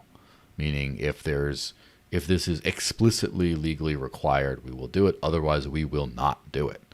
And I think that's an interesting, and this is one of those things where, for example, you know, Tay, who I've referenced so many times in this thing, has a good point on that, where she basically says, you guys are not decentralized, you're not permissionless, you do censor funds. So if you have this capability, use it to protect your users.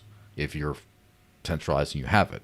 And I think that's a great point, but also I kind of like less censorship of anything, even if it's technically possible at the protocol level. I'm not holding USDC at all, by the way, but if I were, I wouldn't be holding it because I thought it was censorship resistant. And it's an interesting thing, though, they're taking such a risky stand on this right now. Well, a couple of things. I agree with Circle's take. I think that's the right approach.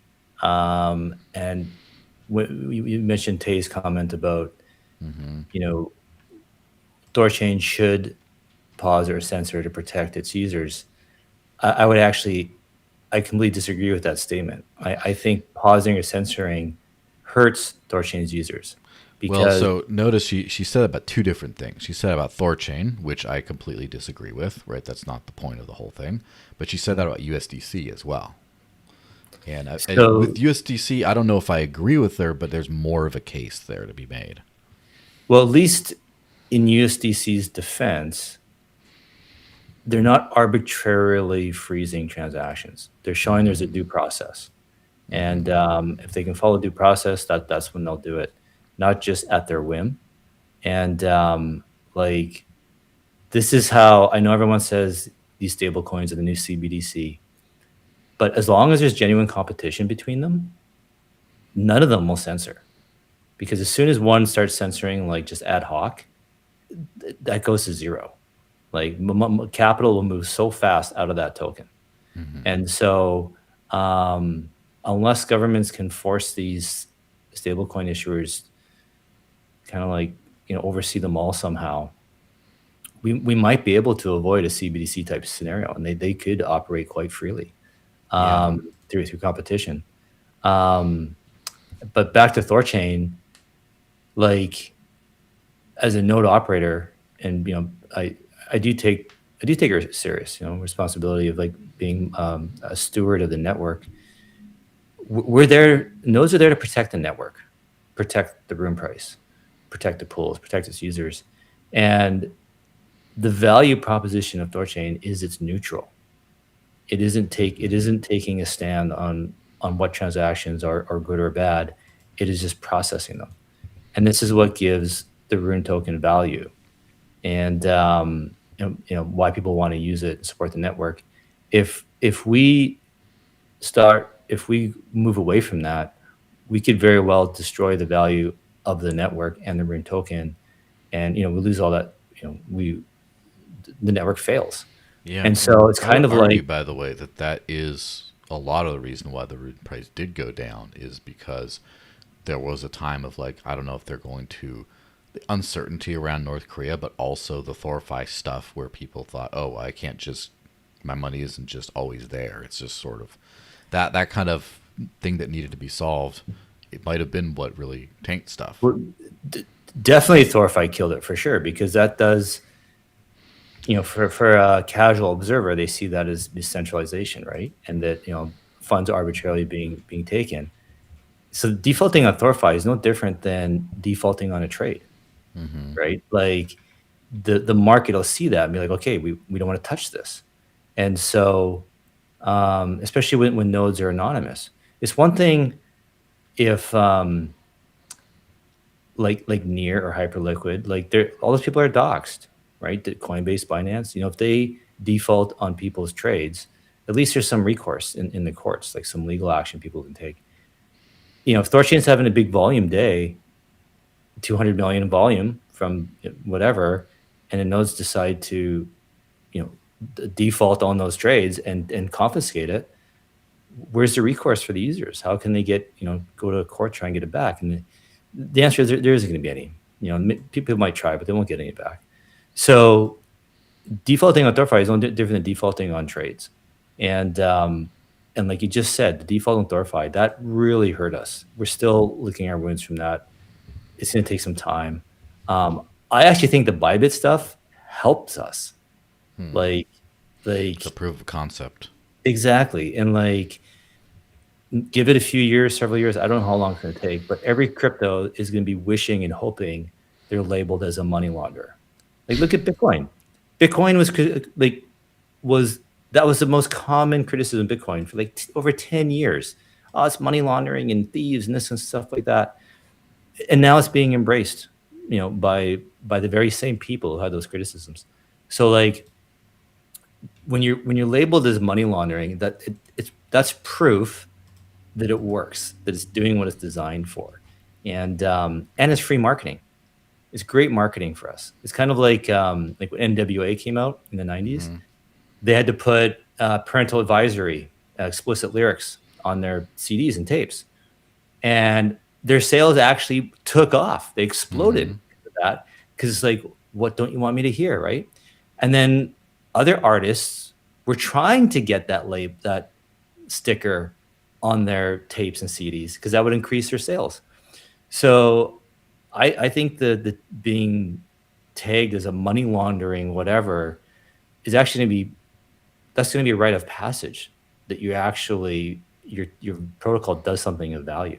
Yeah, and I would definitely say that this theory has been borne out in practice with Monero, where I think that there's all kinds of cryptos. They all kind of do different things. Anyone who's used them side by side knows there's benefits and drawbacks to this and that. But as far as the narrative war, I kind of feel like Monero has sort of cornered a big chunk of the market there, where it's just like, what tax evasion, and like all this kind of stuff. And, they dipped into some other stuff they shouldn't have maybe, but like a lot of that, like, you don't need this, you need Monero, just cypherpunk to the max kind of stuff.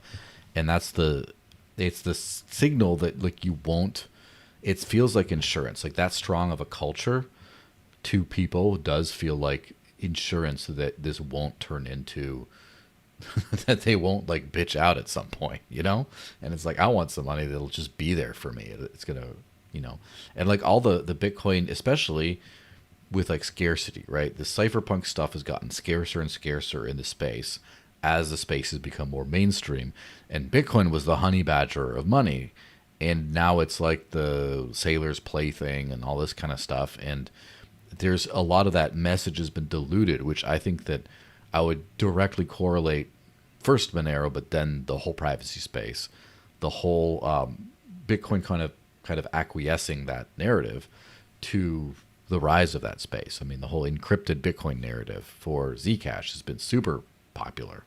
And so, yeah, I mean, that's kind of what we should all be here for. I mean, the way I see it is the reason why you use a blockchain is because you do stuff that they won't let you do otherwise. Yeah. I mean, it's what started this whole industry, the whole premise, right? And like, it is getting watered down with more mainstream people coming in, which is to be expected. But I don't think it loses. Well, I guess in theory, it could get watered down to the point where we just go back to TradFi, and this was just a fun experiment, and we're stuck with the same old. But I don't believe it. I think toothpaste is out of the tube. I think this is a brand new financial system. It is happening. It is growing. It may not be, maybe some of the more centralized stuff is getting attention and growing right now, and the real tech is taking a back seat maybe, but nothing goes in a straight line, right? And it's 2 steps forward, 1 step back type deal. So and I see those comments on Twitter as well. Like, people are tired of the pump and dumps, tired of the memes, tired of the protocols that are a solution looking for a problem. They're starving for the cypherpunk stuff. They're starving for something that is tangible. It solves a real problem. So I think those projects it'll just take time for people to connect the dots and what those projects are.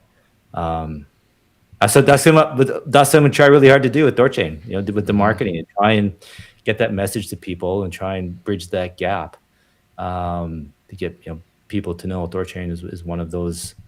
This is what you're looking for. This is everything, or may not be everything you're looking for, but it's definitely on your short list. Mm-hmm. Yeah, absolutely. So as far as people are concerned now they're like, okay, you sold us. How do we get Dash on there? What are the ideas for that? Obviously, it's not like a one person thing that decides it, but yeah. Well, to be frank, if it was up to me, I said, like, we'll do it tomorrow. Like, to be honest, I don't know exactly how. I can put you in touch with Star Squid. I don't know if you are in touch with them or not. But he's like running like the new chain team. Have you chatted with him at all? Do you know who I'm talking about? It's not Randy, is it? No. Okay. I don't know his real name. I've chatted with Randy, not the Squid of the Stars. Yeah, no, Randy's our BD guy. But like, even Star Squid, I mean, he can work on code, but as far as like, what's going to be prioritized or implemented, whatever, I'm guessing it's basically Chad and these new devs, and just kind of like, maybe they're kind of deciding. Nodes aren't voting on new chains anymore. It feels like the process is just kind of like, there isn't one. And it's just been like, back to the good old days. Yeah. But I do I do feel pretty good now that like the changing with management in THORChain now, I think is really good. It's really I think it's positive. I obviously I see a bit more behind the scenes than I think the average person does, but what I see behind the scenes I think is good. I see things are moving or happening. Chad is engaged, Alex is engaged. The new people like Star Squid and his team, they're engaged. Like my understanding, Monero and BitTensor could have maybe gone live on 317. It was just way too close, cutting it way too close. They needed a bit of time. Like that's how close it is, how ready it is. So go on the next update in 318. Like I don't see. I mean, if Dash is on Maya, and if you've already done the work for THORChain, or if it's already sitting there, it's got to be easy. It's a UTXO chain. It can't be. My understanding, it can't be that hard. Yeah, I think Chad said something like could be just like a couple weeks to get it from the code perspective. Yeah. And so then the next thing would just be liquidity. And so I can't speak for the treasury, right? I have no control, anything like that. I can try and use politics. I can try and influence them. I say, listen, guys, like we gave Dash this shaft in the past, and the least we can do is get a modest pool size going. But that would be great if you guys could add liquidity to it. Now we're implementing protocol owned liquidity where we will have a percentage of the revenue go into pools. So at some point there should be we should be adding to the pool over time. But obviously you guys are welcome to add to that sooner if you want to try and increase liquidity. The problem now is there's basically no yield going to the pools. So you're just accepting impermanent loss. And so, I mean, if your idea is to put in liquidity and never withdraw it, then it doesn't really matter, right? You're not bothered by it. But if you do think that one day you'd like to withdraw it, you're just going to end up with impermanent loss basically at some point. So that's something to consider. But yeah, man, I mean, as far as I'm concerned, like, let's go, let's do it. Like, Just it's dump some liquidity in there. Yeah, I talked to the Dash Investment Foundation earlier this week, and they said that they would be willing to throw in some liquidity to help get the pool started. So I think that if we get them, we get some individuals who are willing to do it. I mean, you know, I'm kind of a popper, but I'll throw some in. I don't care. And we could probably get something going. It is an interestingly timed thing as well, because, you know, of course, we're very grateful for our Mayan brothers and sisters for, you know, adding Dash as the first chain that they added and just being with us all this time. I have to say, like, the integration was challenging in the very early days, still maybe today, because I'm sure you've experienced this with Bitcoin as well. The UTXO chains just don't have a lot of good wallet infra to connect to the Web3 world. And so, like, what wallets are even available, which wallets even support Bitcoin. They would maybe Bitcoin or maybe Litecoin and Bitcoin Cash, but that's it. And so basically we had no way of using the Maya integration for a while without literally creating a key store wallet, kind of, and then just putting that in the browser and just doing that stuff. And the two things that are in progress currently, meaning hopefully within a few weeks or, you know, whatever will happen, is, first of all, Maya protocol support is getting built right into the Dash Pay mobile wallets. So at least for outbound, so you could scan like a Bitcoin QR code and use Maya to send Dash to a Bitcoin address. So then that's like automatically something that Maya didn't have before. That's like an auto usage of that, right? And then also we're adding, Dash has been added to the Wallet Connect Explorer. And so now apps just need to add Wallet Connect support for Dash. Therefore, you could just use Wallet Connect to connect to some interface and just swap Dash from there, as opposed to all the other annoying stuff.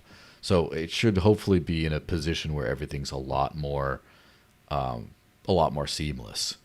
and actually in a position to get like volume through it if people want it, right? Rather than if they want it and then they don't have an avenue for that.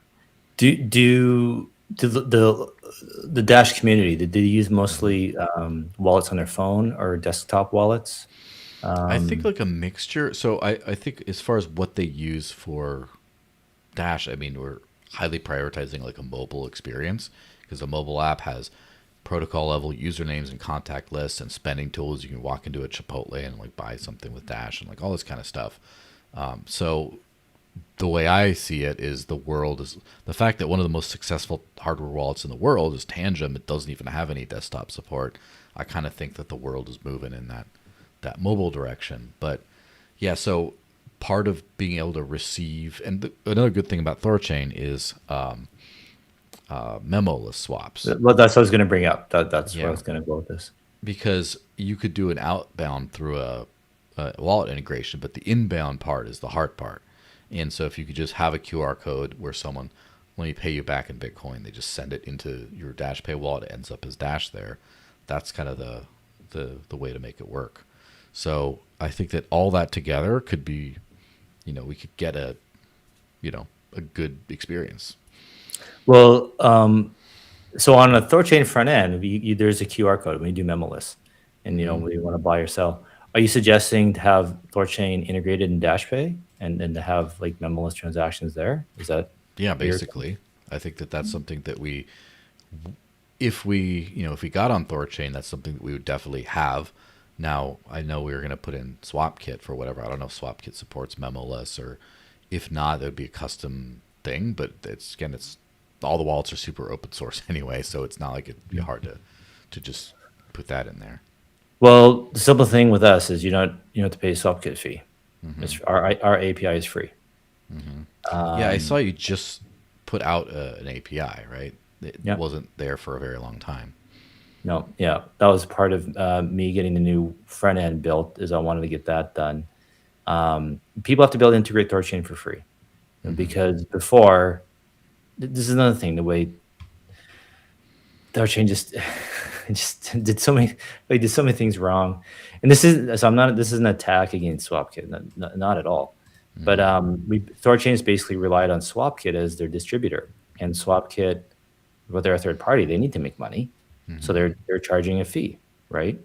And it's like, well, we should be asking people to integrate THORChain for free because we make money on the swaps, right? We don't need to charge another fee on top of our swaps, right? Why are we charging someone to integrate our product? We want them to use our product. So like it just to me, it just makes zero business sense. Like we got to offer our integration for free. Yeah. And so yeah, that exists. It works. We got a couple wallets integrating it right now. If someone's motivated and they're good with AI, they can probably do it in about a day. So if not, I've been told it can take a few days. Yep. Yeah, I mean that's good stuff, and it does remind me of, like, I kind of feel like Litecoin's shortcoming. So Bitcoin managed to just not have official anything really, and just because it was Bitcoin. Again, lightning strikes once. Litecoin did pretty well, but also didn't really have any native apps for a while, and as such, sometimes struggled to get first-class citizen type support. One thing that Dash has done, I think, right since day one, is have its own like flagship wallet, even though it's well adopted in the rest of the space, the Dash wallet / Dash Pay. It's funny because the Android one is called the Hatch Engineering Darkcoin wallet, and Dash hasn't been called Darkcoin in 12 years. So it's been built since then, and it's there, and it's the flagship, has all the cool features that nothing else has. Zcash did not do this, and I was there at ZCon in 2023 when it was kind of like a Thor-Fi Fallout style moment for Zcash, where there was a lot of tension and people quitting and stuff, and like then they did the rebound. Part of the rebound was debuting Zashi, which is now called Zodal, as a flagship Zcash first wallet that just works, and you're not relying on these third parties to do everything and then screw it all up. And SwapKit seems to not be screwing it all up. They seem to be doing a fantastic job, but it does make sense that you'd want a flagship. And I've sort of pushed back on some ideas of like the flagship front end before, as far as integrating other things, but I do think it makes sense to have a flagship product that's like THORChain. If it's for THORChains, THORChain first, and have THORChain first API, everything just so you can do that. And then if you want to pay fees to a third party, the third party then has this whole like keychain of like chain flip and hyperliquid. I don't know if they do that stuff, but just everything else. If that's your thing, you can do that. And it's happy to pay them for that. But if you just want THORChain, then it's like right there. Yeah. Maybe I should just maybe explain quick the audience, just go over kind of like SwapKit, why THORChain doesn't have its own wallet, whatever. So this is back again, 2018, 2019, the days of like Chad and JP wanted to start THORChain off as decentralized, right? Or as decentralized as possible. And part of that was having third-party interfaces, right? That no one at THORChain controls. Somebody else does. And so that one of them was THORSwap. And then they started building like their own aggregator to kind of like to get THORChain integrated in other wallets and platforms. And like, this is great. We've got a third party, another team, they're doing this, they're getting THORChain out in the world. We're decentralized, right? We have no control over THORSwap and SwapKit. This is the plan. And that THORChain will be integrated everywhere. But what ended up happening is SwapKit is getting integrated a lot of places, but they're also integrating in competition, taking volume away from us, from THORChain. And so it's like, all right, shoot, well, we want the volume, so we can't rely on a product that shares our, we want 100% of the volume, not 50% or 20%, whatever, right?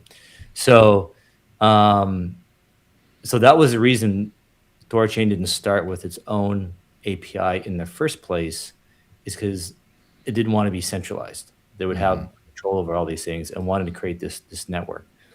And same with not having its own mobile wallet. And so like Thor Wallet has kind of been like, if you want to, probably the closest thing to, a THORChain wallet. They're those devs, that team is pretty close with THORChain community. But they still offer other features, do other things. They'll route trades through Chainflip and other providers. So they're not like an official THORChain wallet. But so yeah, this is a problem. This is the balancing act between centralization and decentralization, right? When you're centralized, you control the brand, you control the experience, they can only use your product, you get everything is you, blah, blah, blah. But then it's easy to attack. You can be shut down, right? So it's tricky. And so I can be accused of centralizing THORChain. And I am in a lot of ways. I know. But it's like, there's reasons centralization exists. It's not all evil. Like you get economies of scale. That's how you grow. And like, so I got the THORChain dedicated front end going. And I don't think there's any will to build a THORChain only wallet anytime soon. The will is to try and decentralize the front end, to try and like, how do we make it? We want to keep it ours, and it's working really well. It's like half of our L1 volume right now. How do we protect it, yet still keep it without losing control of it, right? And so Chad has some really interesting ideas on how to do it. There's never, up until now, I guess not been too much of a need to really decentralize a website, or maybe the technology didn't really exist. But apparently, he's got some ideas, or it might be feasible now. So, yeah, if there's a way we can have a THORChain only product that is decentralized, then absolutely. might be hard with an app on an app store, and so. But I'm not against it. I would love to have a THORChain only wallet one day. Because the thing is, you get a cease and desist. They'll just say, "Hey, you guys can't do this. You got to stop." Okay, but then we stop. And so then somebody might say, "Well, then it's a waste. You all that effort and you build this thing, and like say the front end. Say we got to turn it off one day for some reason because nobody wants to go to jail." Well, in that time, we've got all this marketing and people talking about THORChain, using it. That doesn't, just because the site gets turned off doesn't mean we lose those users. They're still THORChain users. They still like us, our brand. They know about us. They want to use it. They're going to go find and look and use another interface, right? So again, so second and third and fourth order effects, right? So yeah, we can run some things that are centralized for now that could be turned off on us in the future. It doesn't mean that we shouldn't do it or that it's a waste of time. It could be exactly what we need to get our own network effects going, get the message out there, get people talking about it, build up that community. And then that way, when they turn us off, they become our cheerleaders and defend us, and they're out there talking about it. Like what's his name? Samurai Wild guy, Keegan. Keone. I don't know Keone. exactly Yeah. how you say his name. Again, I don't want to be disrespectful. It's what's funny? He probably was on my podcast, but because I just knew he's like the samurai guy. Yeah. And it's probably him. But again, I just say Samurai Wallet was on my show. But but people rallied and supported him because of what he stood for, right? And so maybe a better example is Ross Ulbricht, right? Like, people rallying behind him is what helped get him out of prison. So like, we got to get something to latch onto, something to use and get interested. So, having some centralized things, it isn't pure evil. It isn't totally wrong. We can get away with it for a bit and it can help us. So, yeah. Well, you have to get out there at some point. You have to prove what you do. And there is demand for the THORChain brand or the decentralization brand. I know there have been some multi-coin providers or multi-coin wallets that have integrated THORChain and Maya, but won't do Near because they don't like the centralization aspects of it.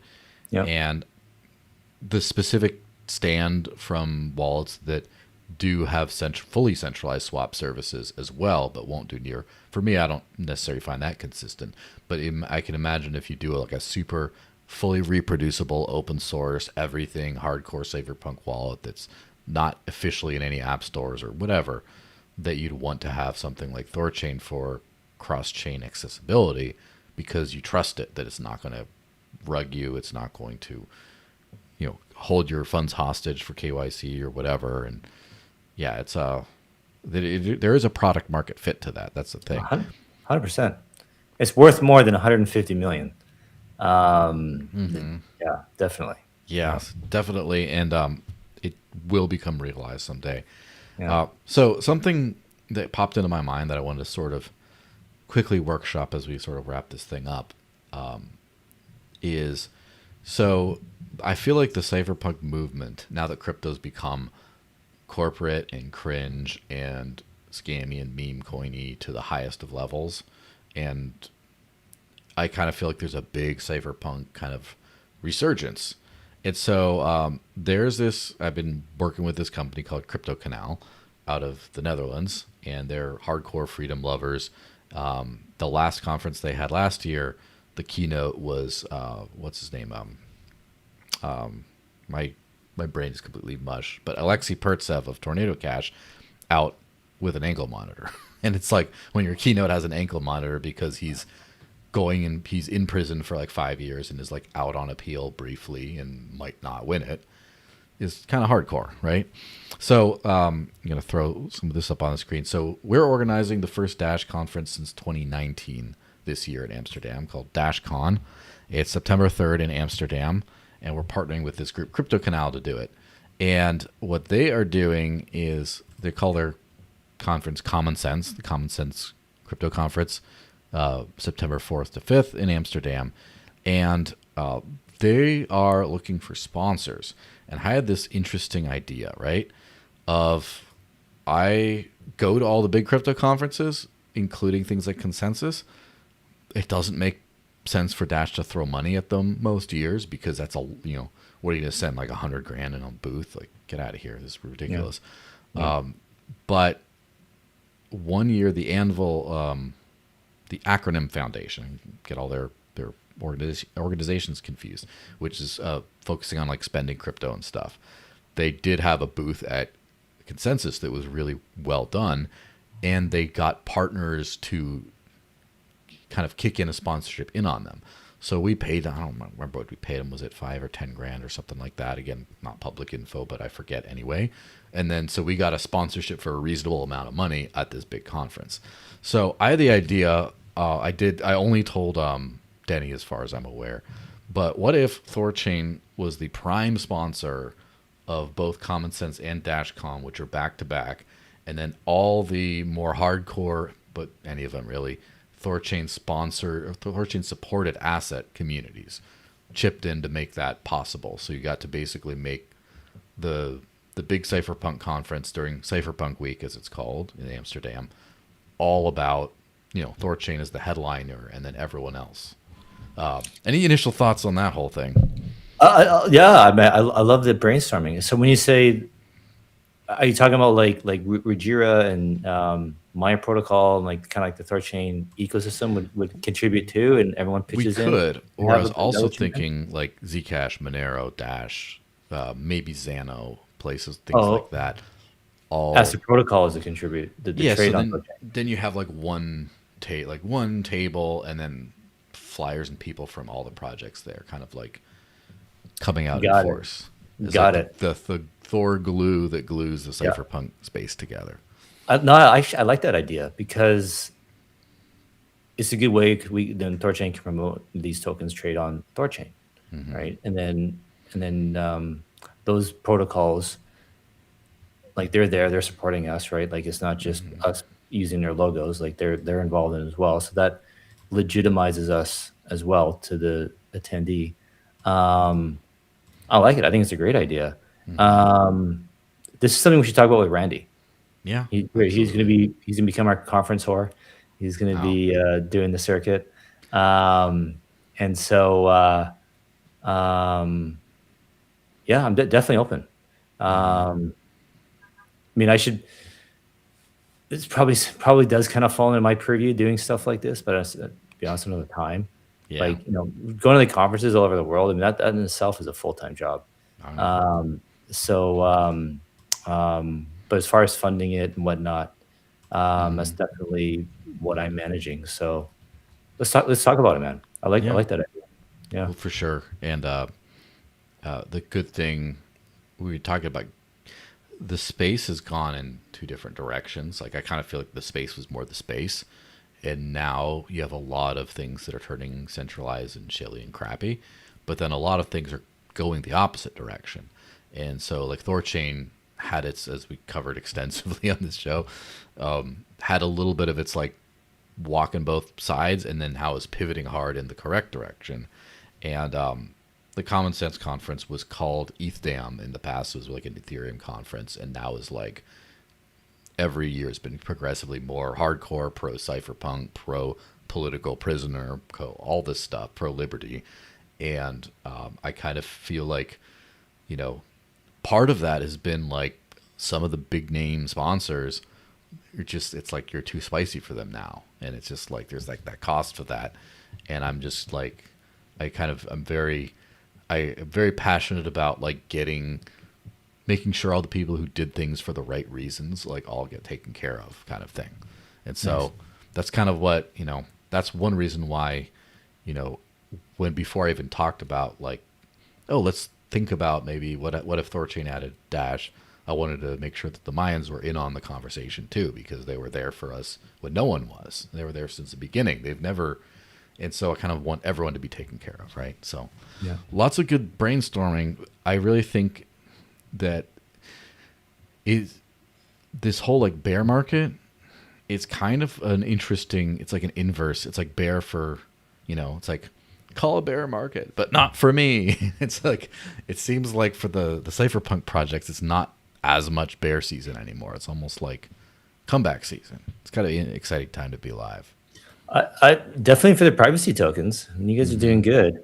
I just that's what gives me hope for THORChain in the short term. Here is that privacy is becoming a mainstream topic in crypto. So I like to think that'll bleed over into the censorship resistant stuff too. Part of me wonders, I talked to some guy. Actually, I probably shouldn't mention the protocol, but they work on stables, and that's kind of their main focus, kind of going forward, is like payments and stable coins and stuff. And we're introducing privacy, and tell me how great it is. I'm like, well, does it have a back door? He's like, well, oh yeah, of course. We got to be able to share stuff with the authorities. There's no point in even trying to, explain anything to this guy. So that's what I'm curious what you think, that all the talk about privacy and privacy coins catching a bid. Is this just is it weak sauce? Do these people believe in real privacy, or is it like backdoor privacy they believe in? I think it's real, and I actually think it's not about privacy. It's the privacy coins are the it's just kind of it's the signal that this is like cypherpunk and decentralized, where it's in my opinion, said like I've always been into privacy since day one, but I was into the whole package. I love DAOs that you can actually vote and come to consensus in a decentralized way. I like decentralized protocols that are permissionless at every step. Like there's so many levels of decentralization that matter to me, but for the distillation of like what signals that you're one of those, privacy is the one thing that like signals it the strongest. So that's where you get all that into. So I do think that the privacy boom, I mean, has Railgun boomed really? Has I know Kenton which has its privacy, but it's more of like a traditional, it's more of like a TradFi thing. There's a few things. They have a backdoor, I think. Yes, exactly. Yeah. So I think you have seen some of the backdoor privacy ones do okay, but mostly it's not been the backdoor ones. It's been the cypherpunk ones. And then you have things like Decred and then Digibyte, which doesn't really have privacy features other than like the node stuff. That's a different thing. They're also had a decent run. It's just like the cypherpunk, resurgence kind of. So I think that I think it's the right stuff. Maybe optimistic. Yeah, and if I can take the optimistic approach to it all, is like Chad has an optimistic approach. Chad Barraford, the co-founder of THORChain, when we talk about privacy, he likes to bring up the early 90s when cryptography was being used on the internet to keep things private, like email and whatnot. And but they weren't allowed to use it because it's technically scheduled like a nuclear weapon. Like it was a weapon of mass destruction to use cryptography. And it was like that since the Second World War. It was for decades. It was like it was illegal to use cryptography. Weapon of mass destruction. Yeah, because the governments couldn't spy. They couldn't see it, right? They couldn't see what was going on.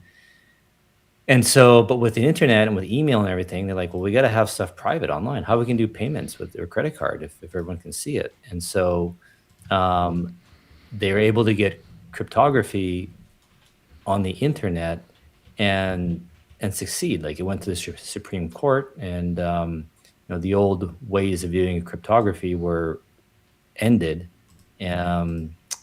because of this new technology, the internet.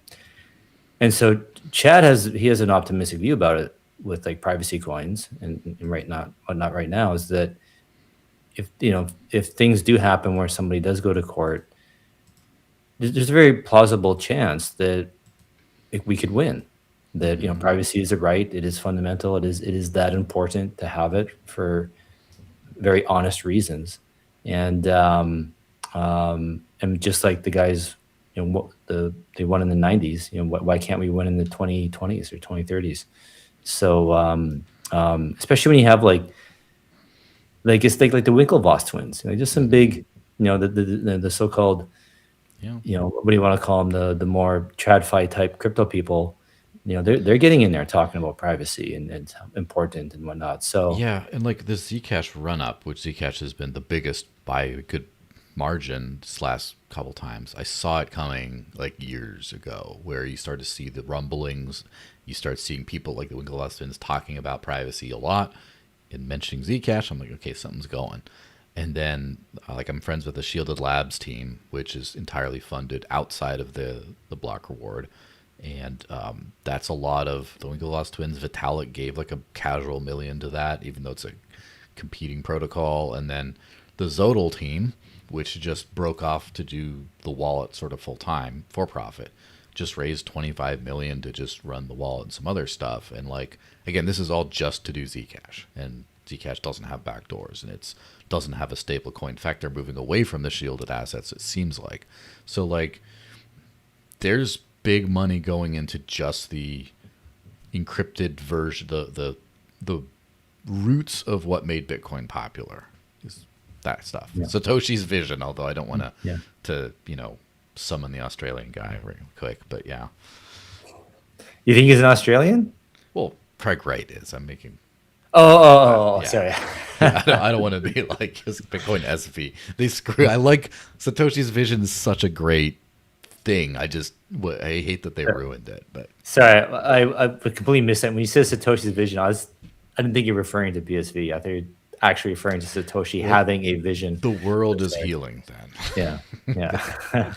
Well, we should probably wrap this up. This has been a little over 2 hours now. Yeah. Thanks very much for being on. This has been a great conversation. I think we all learned a lot.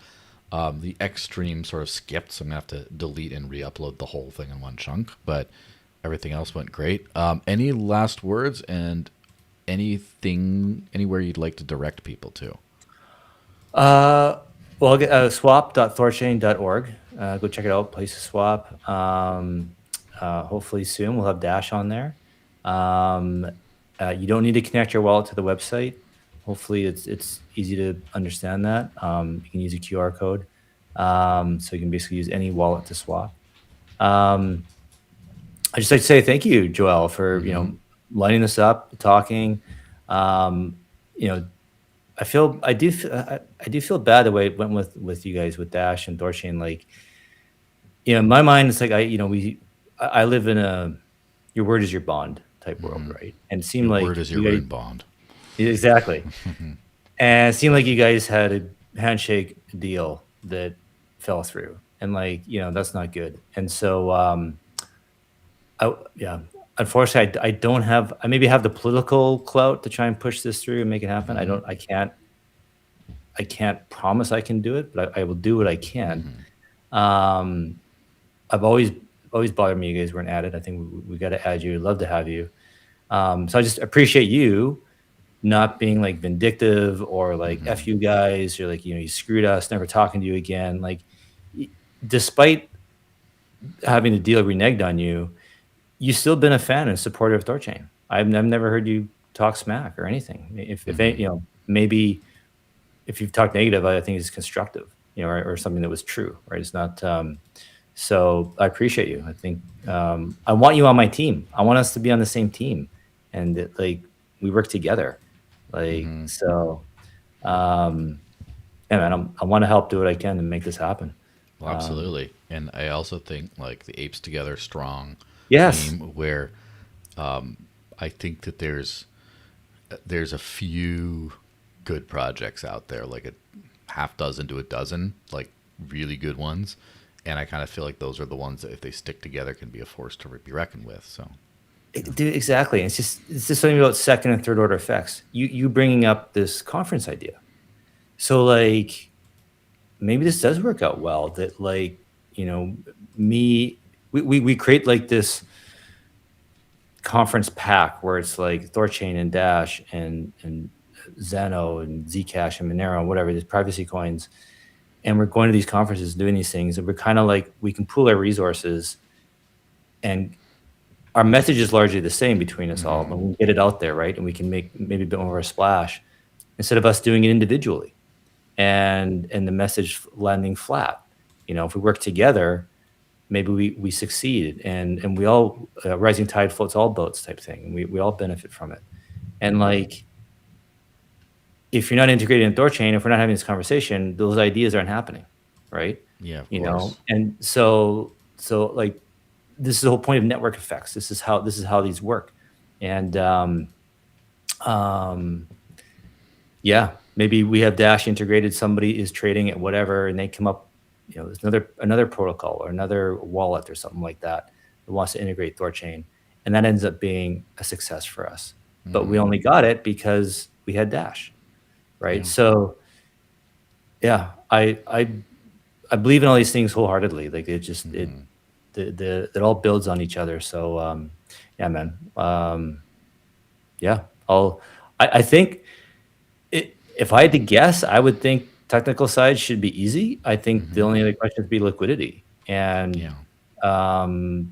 if the treasury starts with a modest amount, and then if you guys are interested in coming up with some more, you know, obviously you can do as much as you want. I don't, if you guys are strapped, I don't think you need to do 100 grand. You could probably get away with 50. I think 50 is kind of like total pool size is kind of the sweet spot to get it going. Because now with the arbitrage has gotten a lot better. You know, the trading's been a lot more efficient. So, you know, unless your community is regularly doing $50,000 trades, which they would be able to do easily, on a $50,000 pool, you can do a $50,000 trade with minimal slippage. That's how efficient THORChain is now. Yeah, very nice. So unless your community is regularly doing 6-figure trades, you know, a modest pool size could be more than enough to get going. And yeah. Sounds good. Yeah, we'll make it happen. Thanks everyone for watching. This has been great, and we'll connect offline to do all the business stuff, of course, after food, because I'm getting a little hungry. The other thing I wanted to throw out there is Bitcoin Vegas. There's a THORChain meetup there. Let me see. I'm just going to throw it up on the screen there because Chad shared it out. It's invite.social/THORChain-side-event-Las-Vegas. And just RSVP if you're coming so they can plan correctly. And I'm going to be there. So Nice. anyone who's going to be there, it's on the Dash Luma calendar as well. All the events that we're going to be at, put that in there. So I have a link to that. So hope to see you guys in Vegas, anyone who's watching, and then everyone else, I'll see you around next week. Tomorrow, pay attention to the THORChain stream with Sal the Agorist, right? He's one of we've been one of his sponsors, so a Dash ad plays on his show and stuff. And I know Sal; he's a great dude. So it'll be a good time to kind of. It'll be a good show. I know. I'll be. I have somewhere to be driving off to, unfortunately, but I'll be like listening in the car probably. So I'm excited to talk to him, man. He's one of the first people I followed on Twitter. he's a fun fellow. Yeah. All right. Well, happy weekend, everyone. Thanks again, Kenton, and I'll see you guys around. Cheers.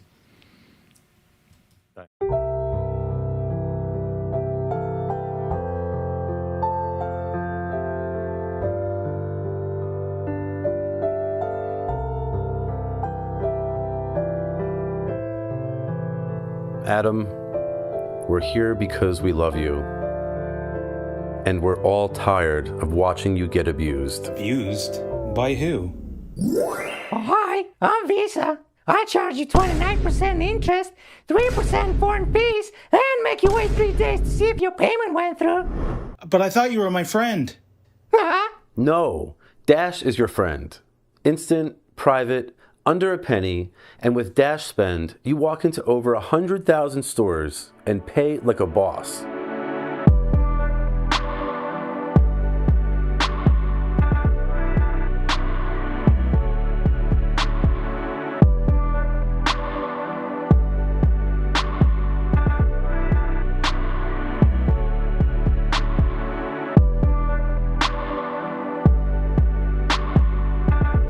All ready? Yeah.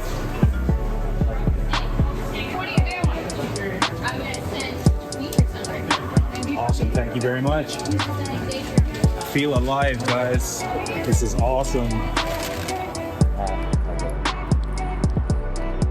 Tastes like freedom. And I save 5% by using the app. That's the Dash High, baby. Let's go. Download the mobile wallet, one tap, boom, financial sovereignty.